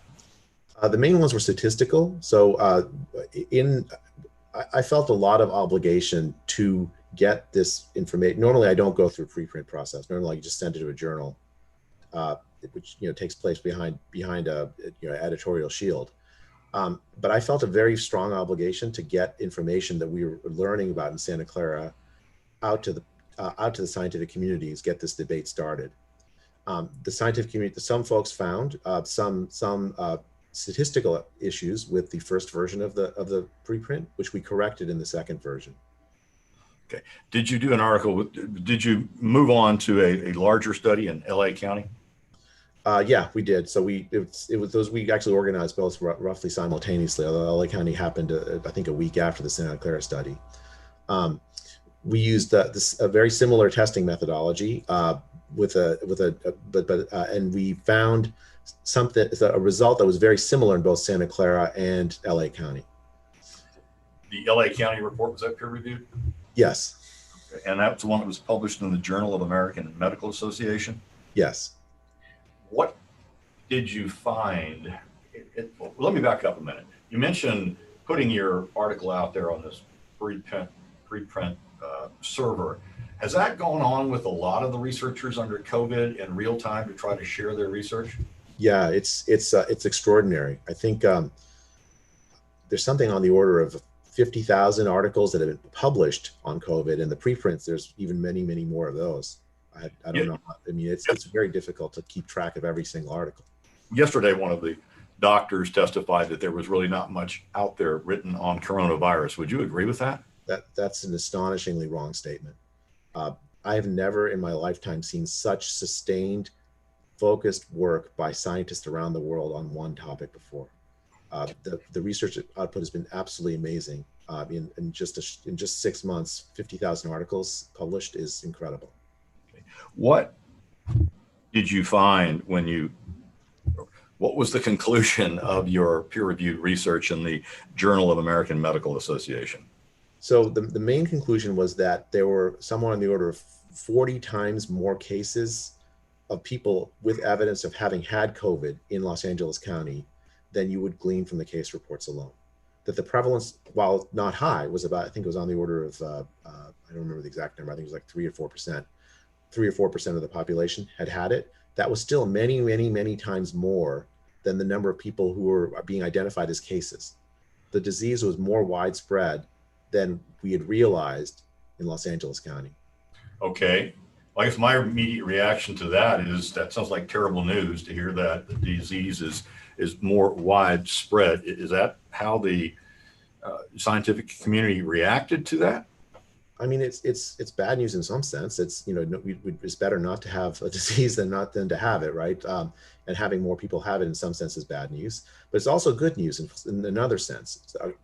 Most of the people that had it, let's say half of the people that had it, had no symptoms at all, or very, very few symptoms. It was more like a cold than the deadly viral pneumonia that we've seen in the cases. So in that sense, it's good news that there's a range of clinical presentations for this disease, ranging from the horrible viral pneumonia that kills you that we see in the hospitals to very basically asymptomatic. You didn't even know you had it at all, but yet you have blood evidence that you had it because you have antibodies to it. Okay. And well, let me back up a minute. Have you provided guidance to any types of businesses on what to do with the coronavirus, how to prepare for it, how to deal with it? Not so much businesses, but I've talked with Major League for baseball. I've helped with sort of like it was like that. I was on a Senate briefing with some very famous baseball players and softball players on how to reopen softball. I provided some information to churches and then also some private schools have reached out to me on the safety of reopening their operations. Okay. Have you testified before any Senate folks? Yeah. So I mentioned the one in the Senate. There was Pat Toomey, I think, organized this briefing on reopening softball. I've testified to the Arizona legislature on sort of broader lockdown policies and on the safety of potentially reopening and what might be needed for that. And then I've also testified on vaccine safety to House panel, the House of Representatives panel. Okay. Well, in talking about how this research helps to inform policy, in your testimony to the Arizona House of Representatives Health and Human Services Committee, was there any discussion of the impact of lockdown, risk-based analysis of lockdown in Arizona? There was. One of the themes I emphasized in that testimony was that lockdowns are not riskless or costless. And it's not, sometimes people think about lockdowns as, okay, it's just money. We're just losing money, but it's not just losing money. There are real human costs of a lockdown, including people that kill themselves at higher rates, the delayed education has health consequences. There are a whole range of health consequences, including mortality, from policies like lockdown. There's no riskless options, what I emphasized in that testimony. Do lockdowns cure diseases? No, they don't cure diseases. What the models tell you and what empirical practices told us is that lockdowns delay the spread of the disease, but they don't eliminate it. Never in human history has a lockdown eliminated or eradicated a disease. You're talking about, if we look back over history dealing with the Black Plague and all those things since then, that quarantines and lockdowns didn't cure them? Or no, they didn't eradicate them. There's only one disease that's ever been eradicated off the face of the earth, infectious disease, and that's smallpox. And it wasn't a lockdown that eradicated it. Okay, let me ask. There was a second peer review paper you spoke about. Was that published in the Journal of Public Health? Yes. And what did that deal with? That dealt with knowledge and attitudes of different groups, but racial groups on COVID. And there, the focus was on trying to understand how vulnerable populations, what makes a population vulnerable, how those knowledge of mitigating behaviors like hand washing and so on, how commonly that's known, things like that. Okay. Now, you've been asked by the defendants here, the state entities, to provide opinions in this case. Am I right? Yes. Are you being paid anything for that? No, I'm doing this pro bono. Okay. Now, in the course of trying to get yourself in a position to aid us and the court here, have you reviewed the Florida Department of Health's Emergency Order 6? We call it EO6 here. I have. And the complaints filed by the Florida Education Association and Ms. Bellafleur? I have. I've reviewed both. Okay. Are you familiar with the WHO, World Health Organization, and U.S. Center for Disease Control guidelines dealing with school reopening? I have. I've read them carefully.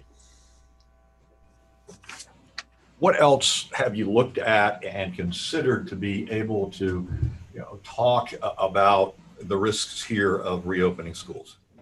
So I've been tracking the literature, and there's a vast literature now, on how likely is it that children pass the disease, if they have it, to adults, relative to adults passing it to each other. I've also been tracking the literature and actually participating in writing in the literature on how deadly the disease actually is for different people in different age groups. How does that information, how does what that research teaches us fit into the concept of whether it's prudent for schools in the state of Florida to be offering options to parents to have their children actually in school? So let me tell you the main result from that first literature on whether kids can spread, or to the extent to which kids spread the disease, because it's counterintuitive and incredibly important for school reopening. That literature has found that kids that have the disease are much less likely. In fact, many of the researchers that look at it say not likely at all, not at all, to pass the disease on to adults. So let me reiterate that. The main finding from that literature is that kids do not pass the disease on to adults when at any appreciable rate. The risk that kids pose to adults is very, very small, even if they're positive. And how current are you with respect to this research? Are you 2 weeks behind, 3 weeks behind, or are you? What do you? I mean, I didn't have time to look through the papers today because I'm here, but I look every morning to see on the preprint service and the journals to see if there's new articles. Are there any particular studies that you have found particularly informative on the issue of the ability of well, the likelihood that children will get disease and the ability of them to pass it on to adults? Yeah, I think the single best paper I've seen, and I've read at this point 1,000 plus papers on on COVID in this epidemic, is a paper by a group of scientists in Iceland. The paper was published in the New England Journal of Medicine, which is probably the top medical journal in the world. And what they did is they randomly sampled 15%, somewhere on the order of 15% of the Icelandic population, and random sampling, so it doesn't suffer from the problem of. Let me stop you right there. We'll break it down in a couple of pieces. So 15% of the Icelandic population. On that order, yes, and it could be 14. I don't remember exactly, but on there. And you say random selection. I realize in the world of biostatistics, in your world, that's something special. Can you help us understand what that means? Yeah, that's a big deal. So they're not just looking at people who walk into a test center. They check. They have a process by which they pick you, like out of a hat, right? So it's unselected. It doesn't suffer from that selection problem that we discussed earlier for case reports and PCR testing. What's it do to your view of the validity of a study like that if they take 15% of the country's population selected randomly? I mean, that's an enormous number. 15% is a big number. Right. I got something up here. I'm sorry. Let me just go ahead and get you to identify. We marked it as Exhibit 26. Is this the study that you're referring to in the New England Journal of Medicine? Yes, this is the study. The spread of SARS-CoV-2 in the Icelandic population? This is exactly the study. Okay, you can take that down, Mr. Hill. Thank you so much. All right. So you've told us 15% of the population randomly selected. What did they do with those lucky? They tested with PCR. So they're looking for the active virus for all of those people that they selected randomly. Okay. And then, and this is the most remarkable thing about that study, they took every single positive case where they identified the virus and they sequenced the full genome of every single positive case they found. All right, stop right there, because what does that mean that they sequenced somebody's genome? Well, so it's of the virus, right? So not the human genome, but the virus genome. Now the virus has it's an RNA virus, and it has a genome that's how it infects people. The thing is, like all viruses, and like any genetic material, there's some mutations over time. They've identified something on the order of 900 mutations. Most of them are minor mutations. They don't change the activity of the virus or the deadliness of the virus. In fact, I think all of them they identified, they couldn't find, I didn't see in the report anything that said that it changed the activity of the virus. But the mutations are important because if I have the virus and I infect somebody else with it, the person I infect will have a variant of the virus that has the mutations that I had in my virus. So just to be concrete, suppose I am infected with the virus and I have mutation A in the virus, and then I infect you with the virus and you have mutation A and B. Well, that's certainly possible. Mutation B could have happened after I transmitted it to you, but you couldn't have transmitted it to me because I don't have mutation B. My virus doesn't have mutation B. Through this mutation analysis, you can have pretty good evidence of, did I pass it to you or did you pass it to me? And yeah. What does that tell you? You told us what they're doing there with the testing of this genome, and what comes next in this analysis. So then they did a full contact tracing study of the sort we heard yesterday. They found out who you've been in touch with for all these people, for every single person that was positive. And based on that, combined with the mutation analysis, they could see who passed the virus to whom. most contact tracing studies that don't do this genetic analysis, this mutation analysis, there's always a mystery, right? So if I was in the same room with you and we both get the disease, did you pass it to me or did I pass it to you? It's very difficult to disentangle that.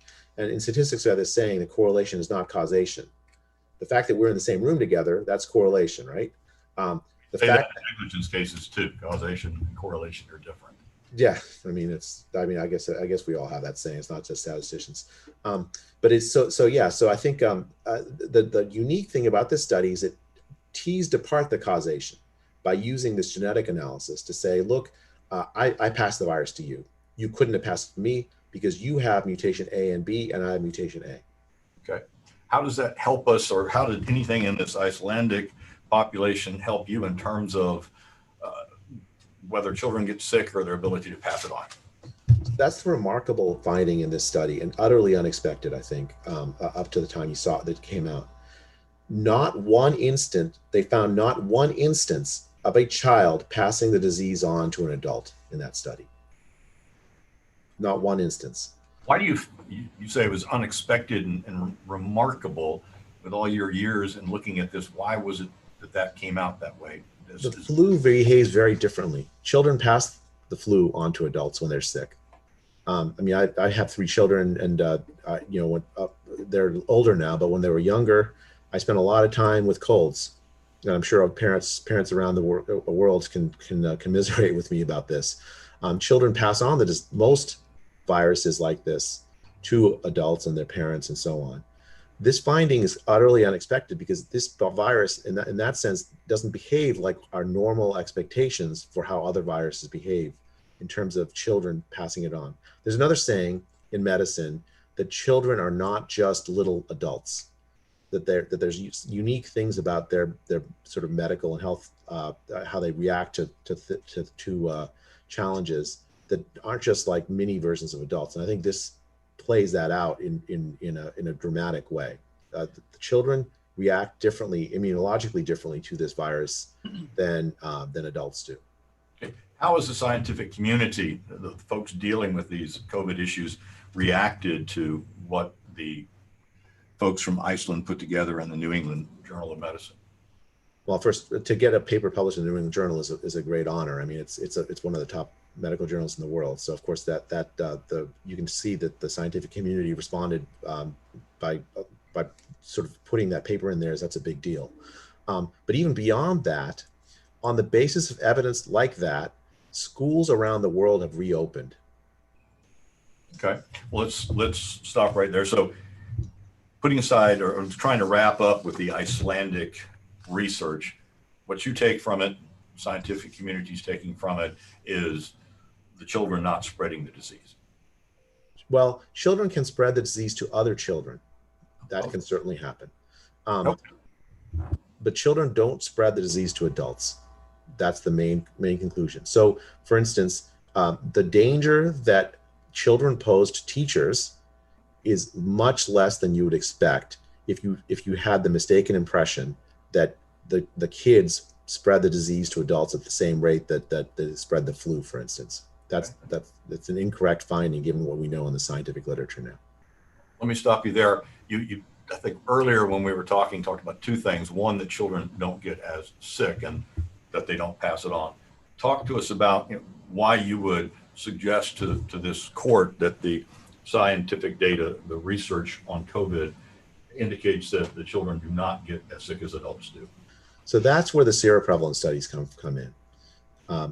Like I said, if you want to understand more about have a better understanding of how deadly the disease is, you have to know the denominator, how many people actually had the disease, not just the case reports that we see.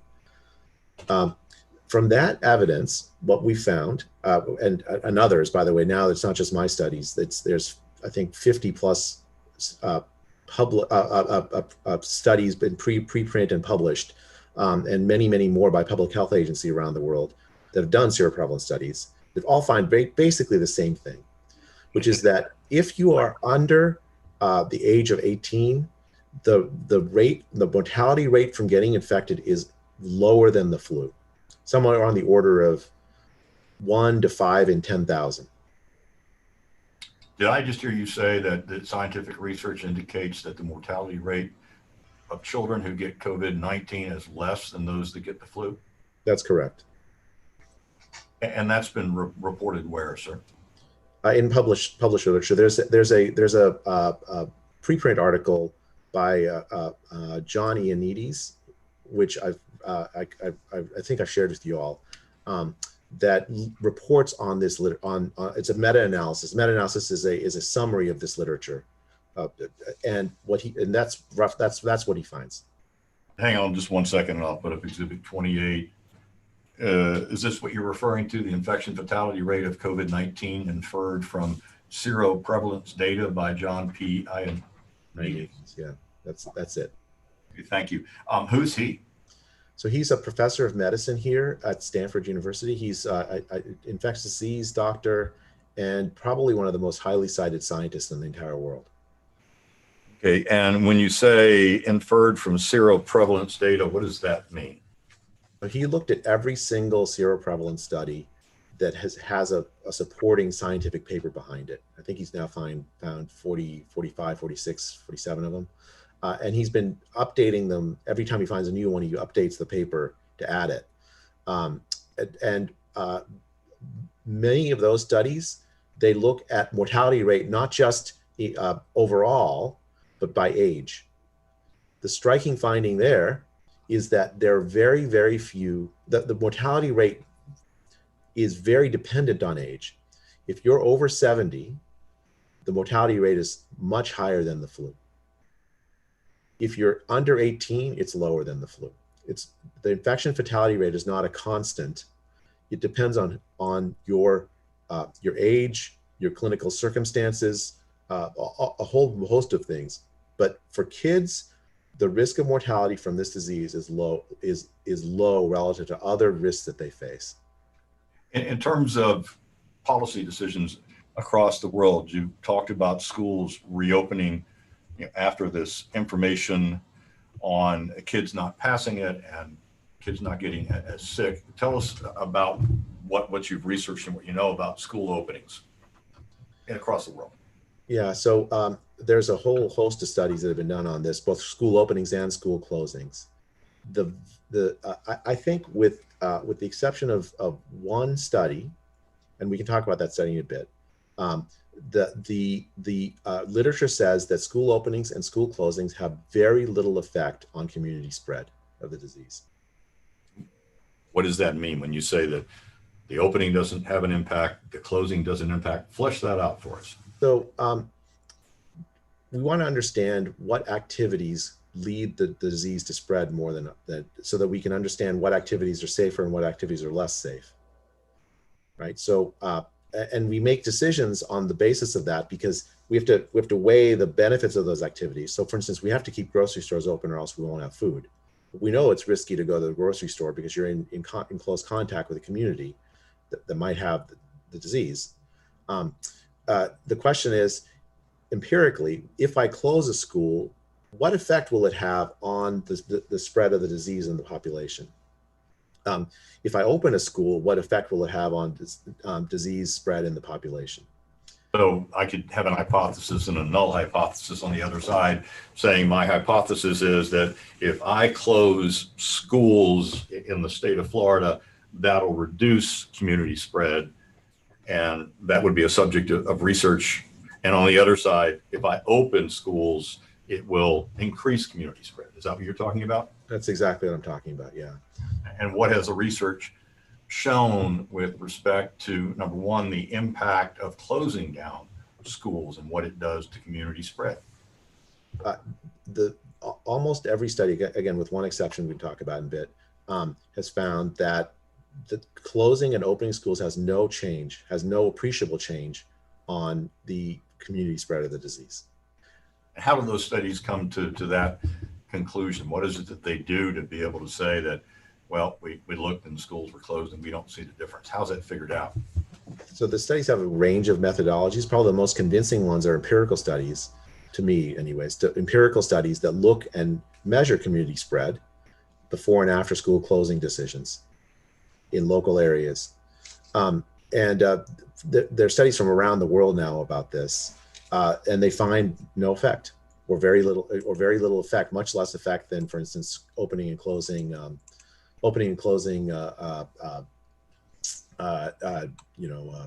grocery stores. Okay. What about any research with respect to the impact on school openings? We talked about school closings. Same thing? Same thing, yeah. Very, very similar. Now, you mentioned studies around the world. Any particular ones?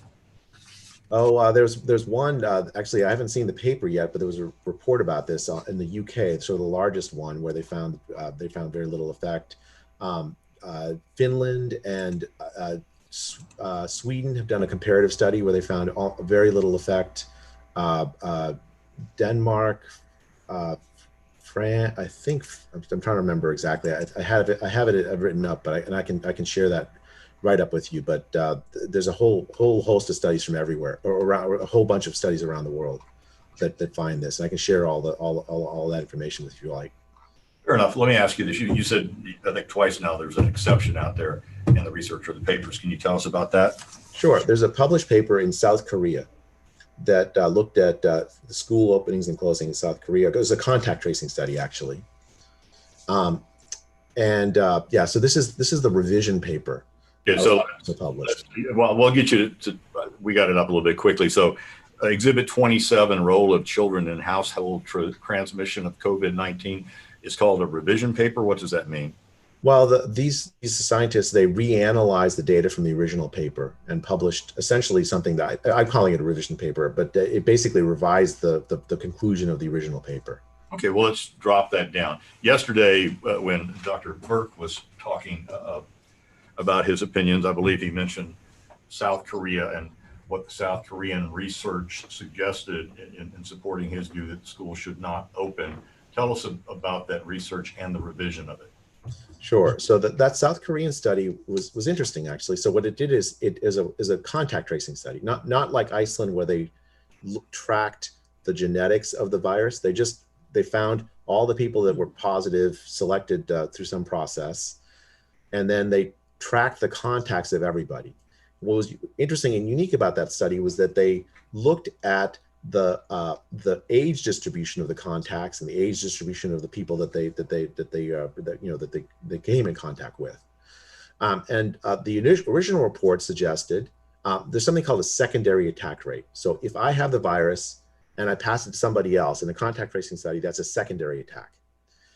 They found that the secondary attack rate among kids was really high. Let me stop you there. What would that mean, or why would that cause concern to know that the secondary attack rate of this virus was high among children? It's important, really important, right? So the other studies, like the Iceland study and all the others I've mentioned, are finding something different. Right? The secondary attack rate to adults is very, very low if kids have the disease. So it kind of contradicts that finding. And so it's a cause for concern. Maybe the earlier result, there's something special about it or different about it. It would throw into a question like what that conclusion from the scientific literature say, we need more research to sort it out. Okay, let me just break it down. You've got Iceland's report and others saying kids don't pass it on, not a big secondary attack rate. South Koreans come out with something that says, hold the press. That may not be right. Yes. Am I right? Okay, what happened after that? After this paper comes out and causes people to wonder? This is another correlation and causation thing. So that study, that South Korean study, it's a contact tracing study. And as we talked about earlier, in contact tracing studies, you can't tell if I'm in contact with you, if you pass the virus to me or I pass the virus to you. Now you can guess, you can say, okay, well, stop you. I mean, they didn't do whatever the genome splitting was that was done in Iceland? No, they didn't do the genome sequencing. At least they didn't report it in the papers. I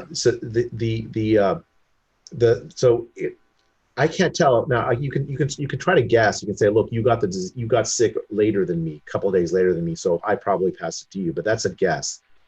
The revision, that's the second paper, the paper you just showed, reanalyze that same data with an attempt to try to address this correlation causation problem. And the way they addressed it is, okay, you and I have been in contact with each other. We both got sick, right?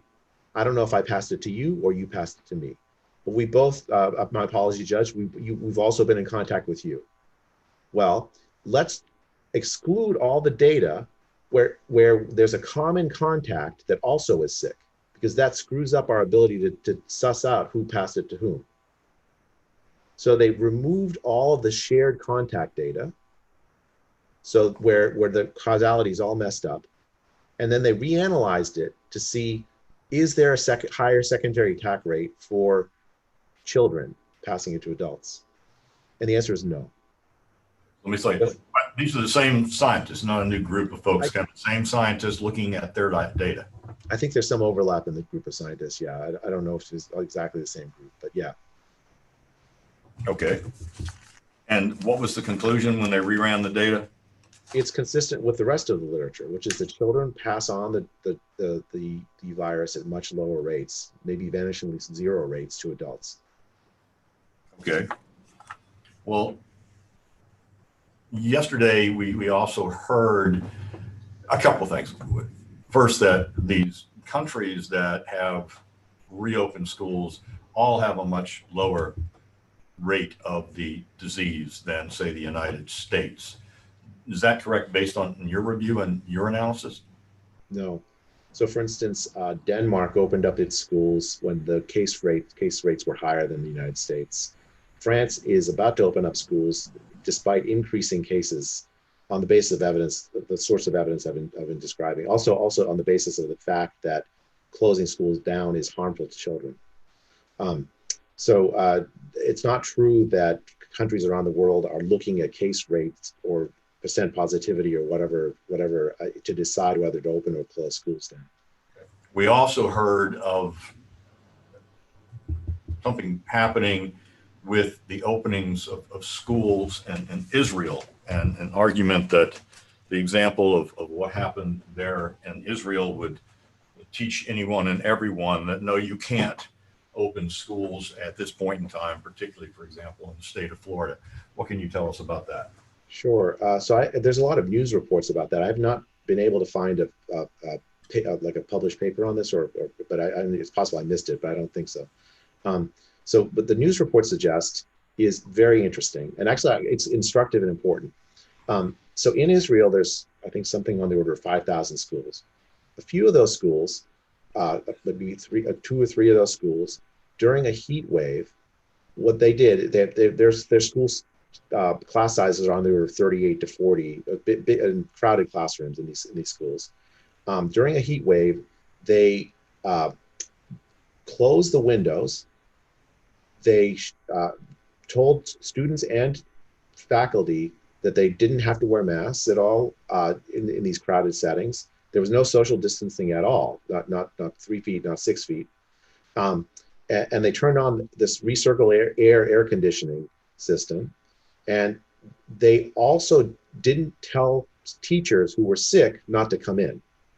So what happened in a couple of these Israeli schools is sick teachers came in with symptoms, it turns out with COVID-19, and passed the virus to the kids. So they were letting sick teachers come to school? Yeah, they were letting sick teachers come to school. Okay. One of the other things that we heard yesterday is that you would never reopen the schools, and they talk about an incident in an overnight camp in Georgia. And I know that the plaintiffs here have marked that. You know what number that is in their list? I'll put it up. What's called SARS-CoV transmission and infection among attendees of an overnight camp, Georgia, June 2020, on the CDC site. Are you familiar with that? Yeah, I've read that paper. Okay. Well, why doesn't that teach you, looking at that you should be saying, Mr. Wells and the folks in the state of Florida don't even think about opening schools? So that paper is actually similar to the Israeli experience. So in Georgia, in those summer camps, the kids were crowded together. There were, as from what I understand, no mitigation actually done at all.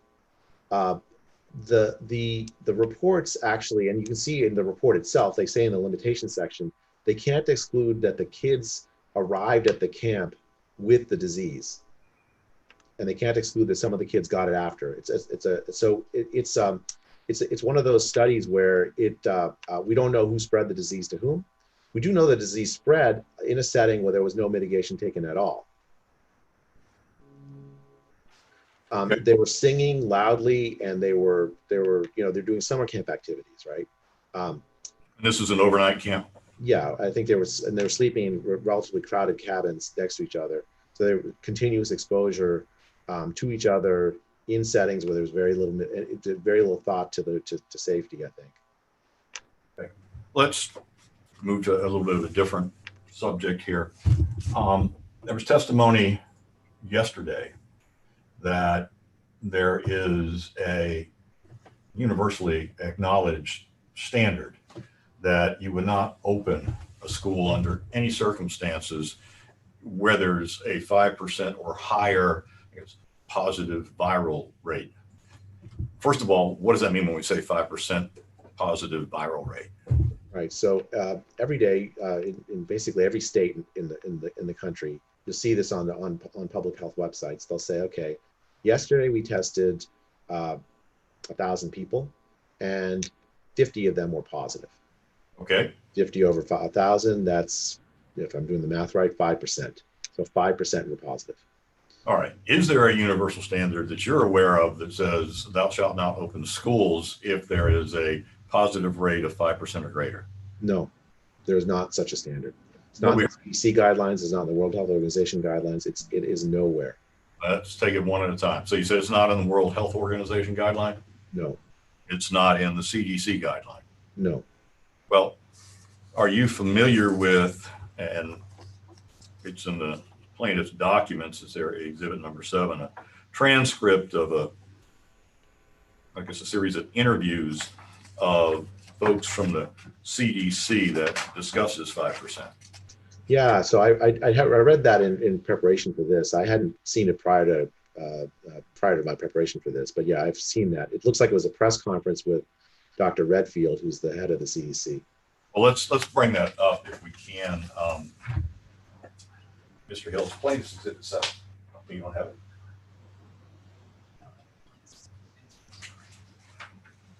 Okay, well, I'll have to do this the hard way. The question, and it was from some person named Laura Mackler with the Washington Post, says, and it's to Mr. Redfield, you mentioned a few times that in hot spots you may need to keep schools closed for a time. My question is, how much of the country right now would you consider a hot spot? Because a lot of times we look at this and we see a large swath of country across the Southeast with hot spots. Are those considered hot spots? And talking about large part of the country to open right now. And same question, how much of the White House influence have in writing these new documents? Did you find it? Oh, we found it. Okay, well, let's go to that page. It'll be easier.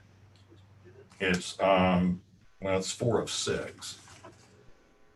Yeah, I've read this document. All right, there you go. Ooh, there you go. We actually have it highlighted. So we've highlighted what we do here, the response, and you can see Mr. Redfield's response there.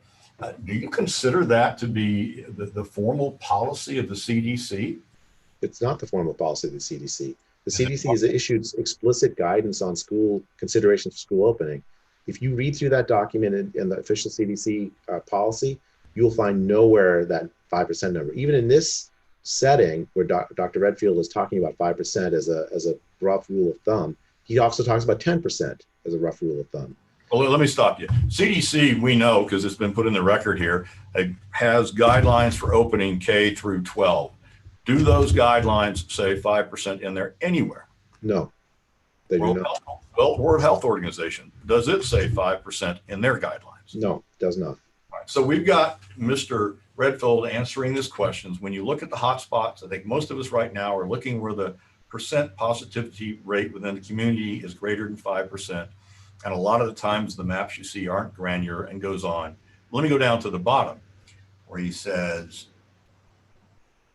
clearly there are many parts of our nation that are having infection rates that would not be inconsistent with, again, our guidance, and it's just guidance to consider to be more cautious, particularly in those areas that have prevalence rates of percent positive more than 10%. So he's saying if it's more than 10%, be more cautious. Yeah, there's good reason he's hedging here, because Why? that percent positivity doesn't not actually reflect community risk. It's not a random sample. Okay. And you could have increasing rates. So if the community it's actually spreading in the community where the percent positive is going down, and you could have community you could have the disease decreasing where the percent positive is going up. This under no setting would I say that this number by itself is definitive in deciding whether to open or close a school. It's safe to open or close a school district as far as disease spread is concerned. Thank you.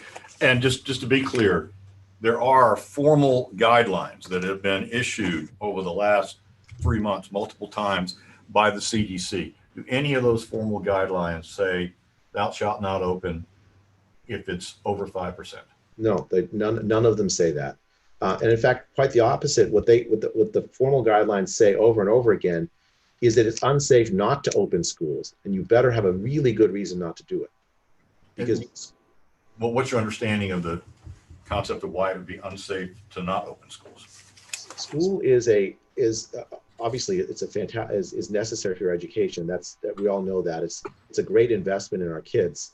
But schools are also places that keep kids safe. Schools are places where kids get meals. So many kids, their main meals of the day happen in schools. For poor families, it's their main source. For the poor kids, it's often their main source of food. Schools are places of refuge where there's counseling. For mental health of kids, schools are quite important. So this is the guidance that the CDC put together. This is utterly uncontroversial. Schools are an enormously good investment, not just in the education of our kids, but in the health of our kids. And preventing them from opening in person altogether prevents kids from having those benefits. Okay. Here's one that they gave us yesterday. Okay. You probably don't have this. I'm sorry, just 1 second. I'm trying to pull up another one.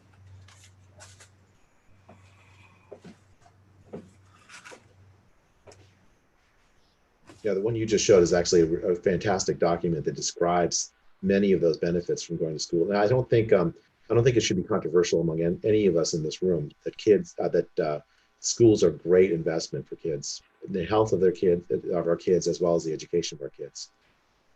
Thank you. Just move on here.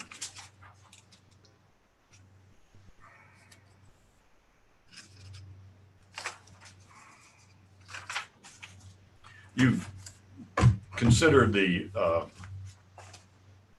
emergency order, which seeks to cause the option of brick and mortar education to students subject to appropriate health concerns.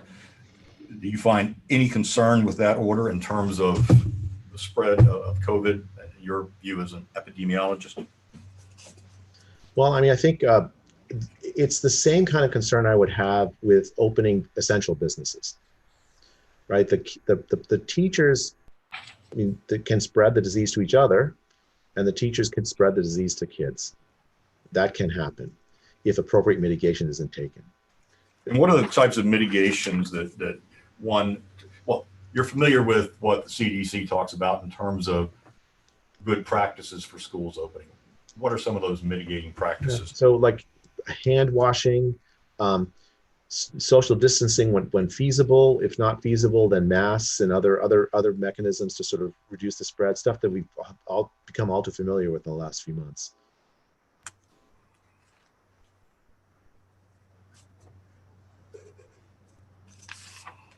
Do you believe that Florida schools are prepared to resume in-person education? I think probably most of them are. I mean, I think it's a local decision, and locally you got to decide: do I have the resources to meet the CDC guidelines? But I don't see why Florida schools would be any different than schools around the world. I mean, I think those kind of resources, from what I understand, have been made available inside Florida as well as around the country through the CARES Act and other distributions. Okay. No further questions. Ross?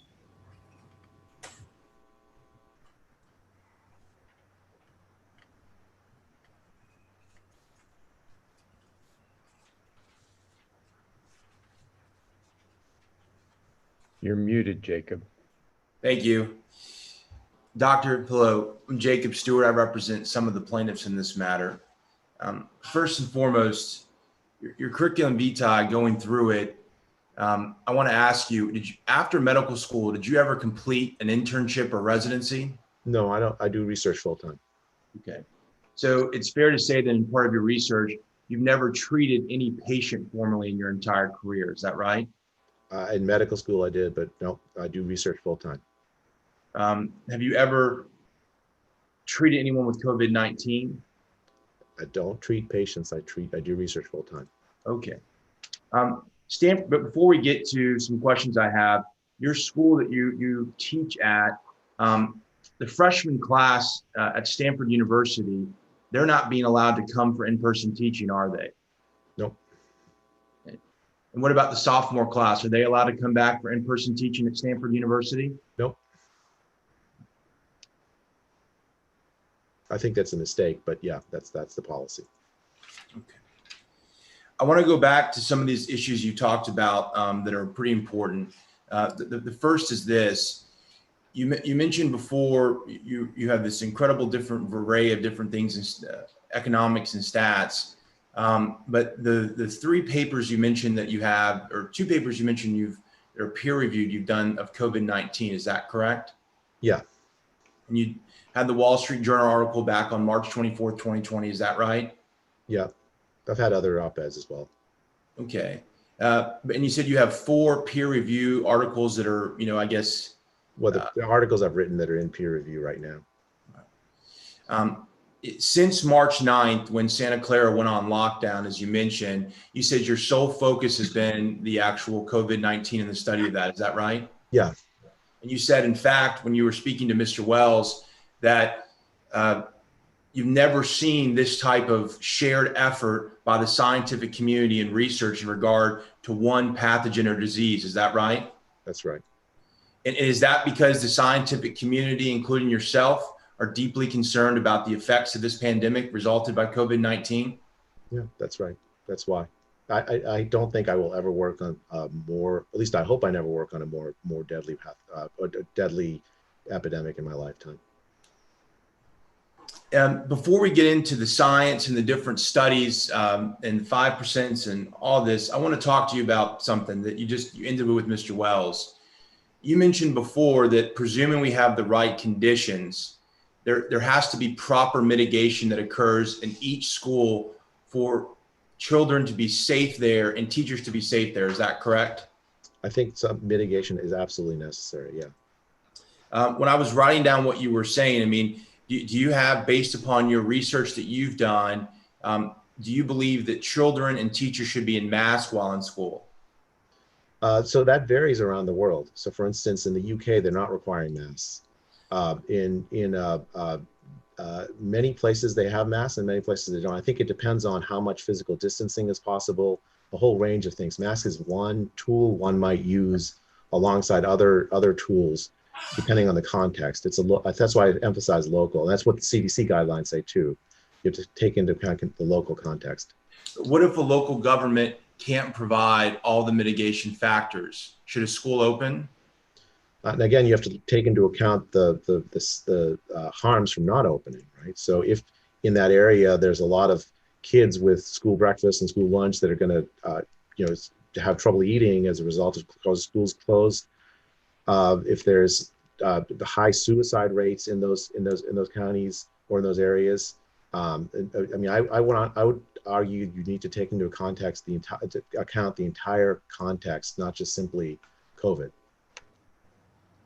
You mentioned before when you were speaking to Mr. Wells about this 5% idea, that there is no magic 5%. You remember saying something to that effect? Yes. But the American Academy of Pediatrics says you should not open schools brick and mortar in person unless you get to 5 or actually below 5%. Isn't that correct? I looked at that. I don't think you're reading it the way I read it. Okay. Also, and Scott and Josie, if you wouldn't mind bringing it up, Exhibit 4, would you please? Plaintiff's Exhibit 4.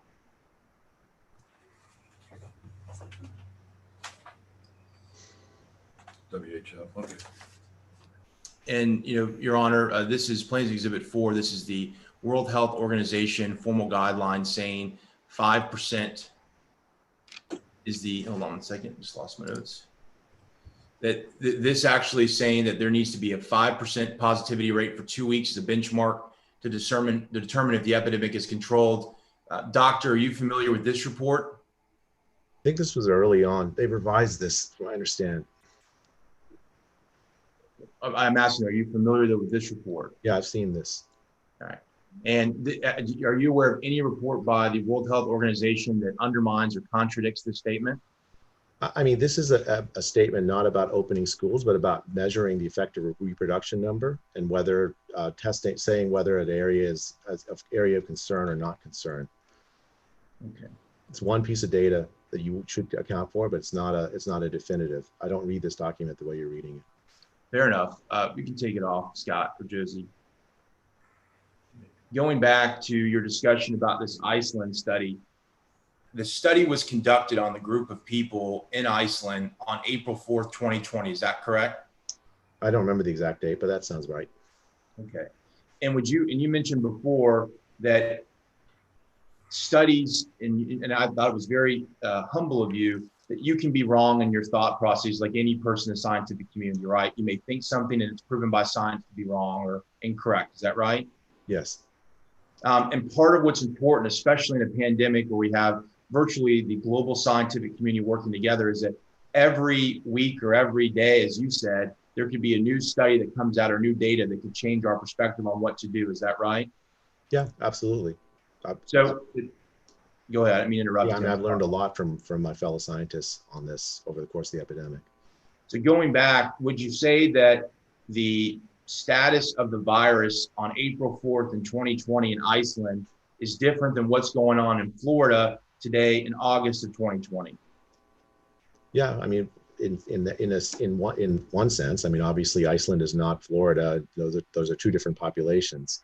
Whether the biology of the disease and how children react to the disease is different, that I'm not sure about. I mean, it seems like Iceland has pretty good evidence about whether kids spread the disease or not. And we'll get to the spreading issue in a second. But the Iceland population, as you said, would you agree that the population and demographics of Iceland is different than that of Florida? I mean, in science, we have to generalize from what we have in front of us. The populations are different, but the biology of the disease and how kids react to the disease is not different. Right. And let's presume for the sake of argument that the Icelandic study is still correct. What was the definition of what a child was in that study? So they had under 10, and then also I think I don't remember if that study, but in a companion study they studied over 10. Right. So in this study particularly, when you're saying that, and we're presuming for the sake of argument that this study is correct, that when you were defining what children are in this study, it's actually 10 and younger. For that study, yeah. Right. But that's like a companion study as well. Right. So in this study that you opined about with Mr. Wells, if schools were to open based upon this study, children 10 to 18 could transmit the virus, causing COVID-19. I mean, there's a whole host of evidence, right? Why would you just focus on just one piece of evidence and say this is the only one? But why stop at 10? Right? I think if I look at this study, I say, look, now my hypothesis is that it doesn't work. Similar things are true for over 10. And we found lots of other evidence that suggests that. Well, talking about new evidence, there's a new evidence that came out from the American Academy of Pediatrics Journal. Have you seen that this morning? I know it's early where you are, earlier than we are. Well, yeah, I haven't done my review of the literature this morning. Scott and Josie, would you mind bringing up that report real quick I sent you, or the article? This is a or I guess this is somewhere in the process of being reviewed. And it says something quite different than what you're talking about for transmission. Or I can bring it up, whatever's easiest.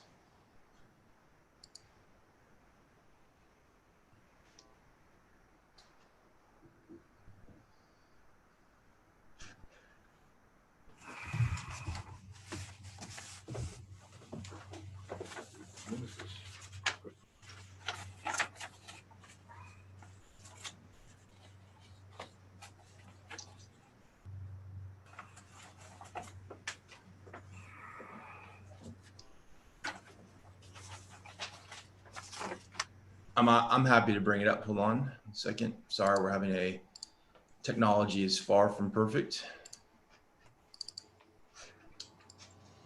Okay, hold on. Right.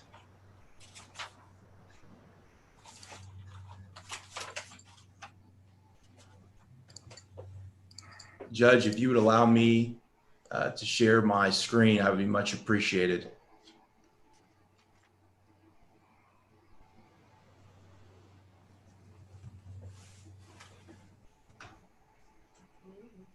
Should be shared.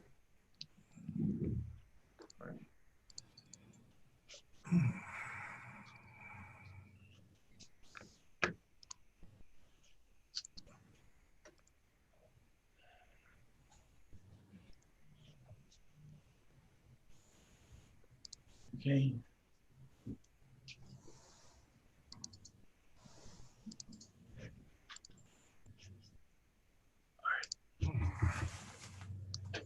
All right, so does everyone see, or doctor, do you see, I've lost you, doctor, but do you see what I have in front of me right now?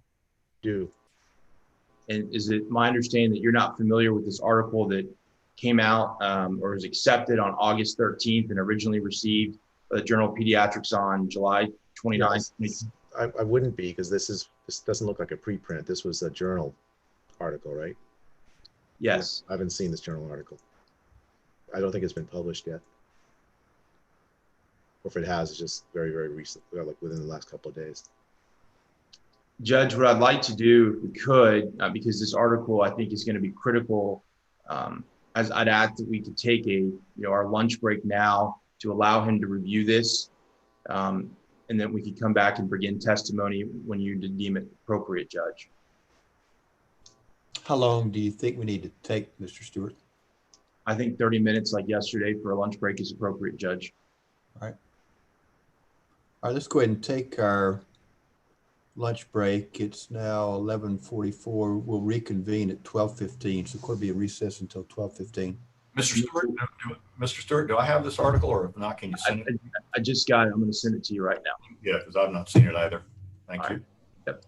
All right, court will be in recess till 12:15.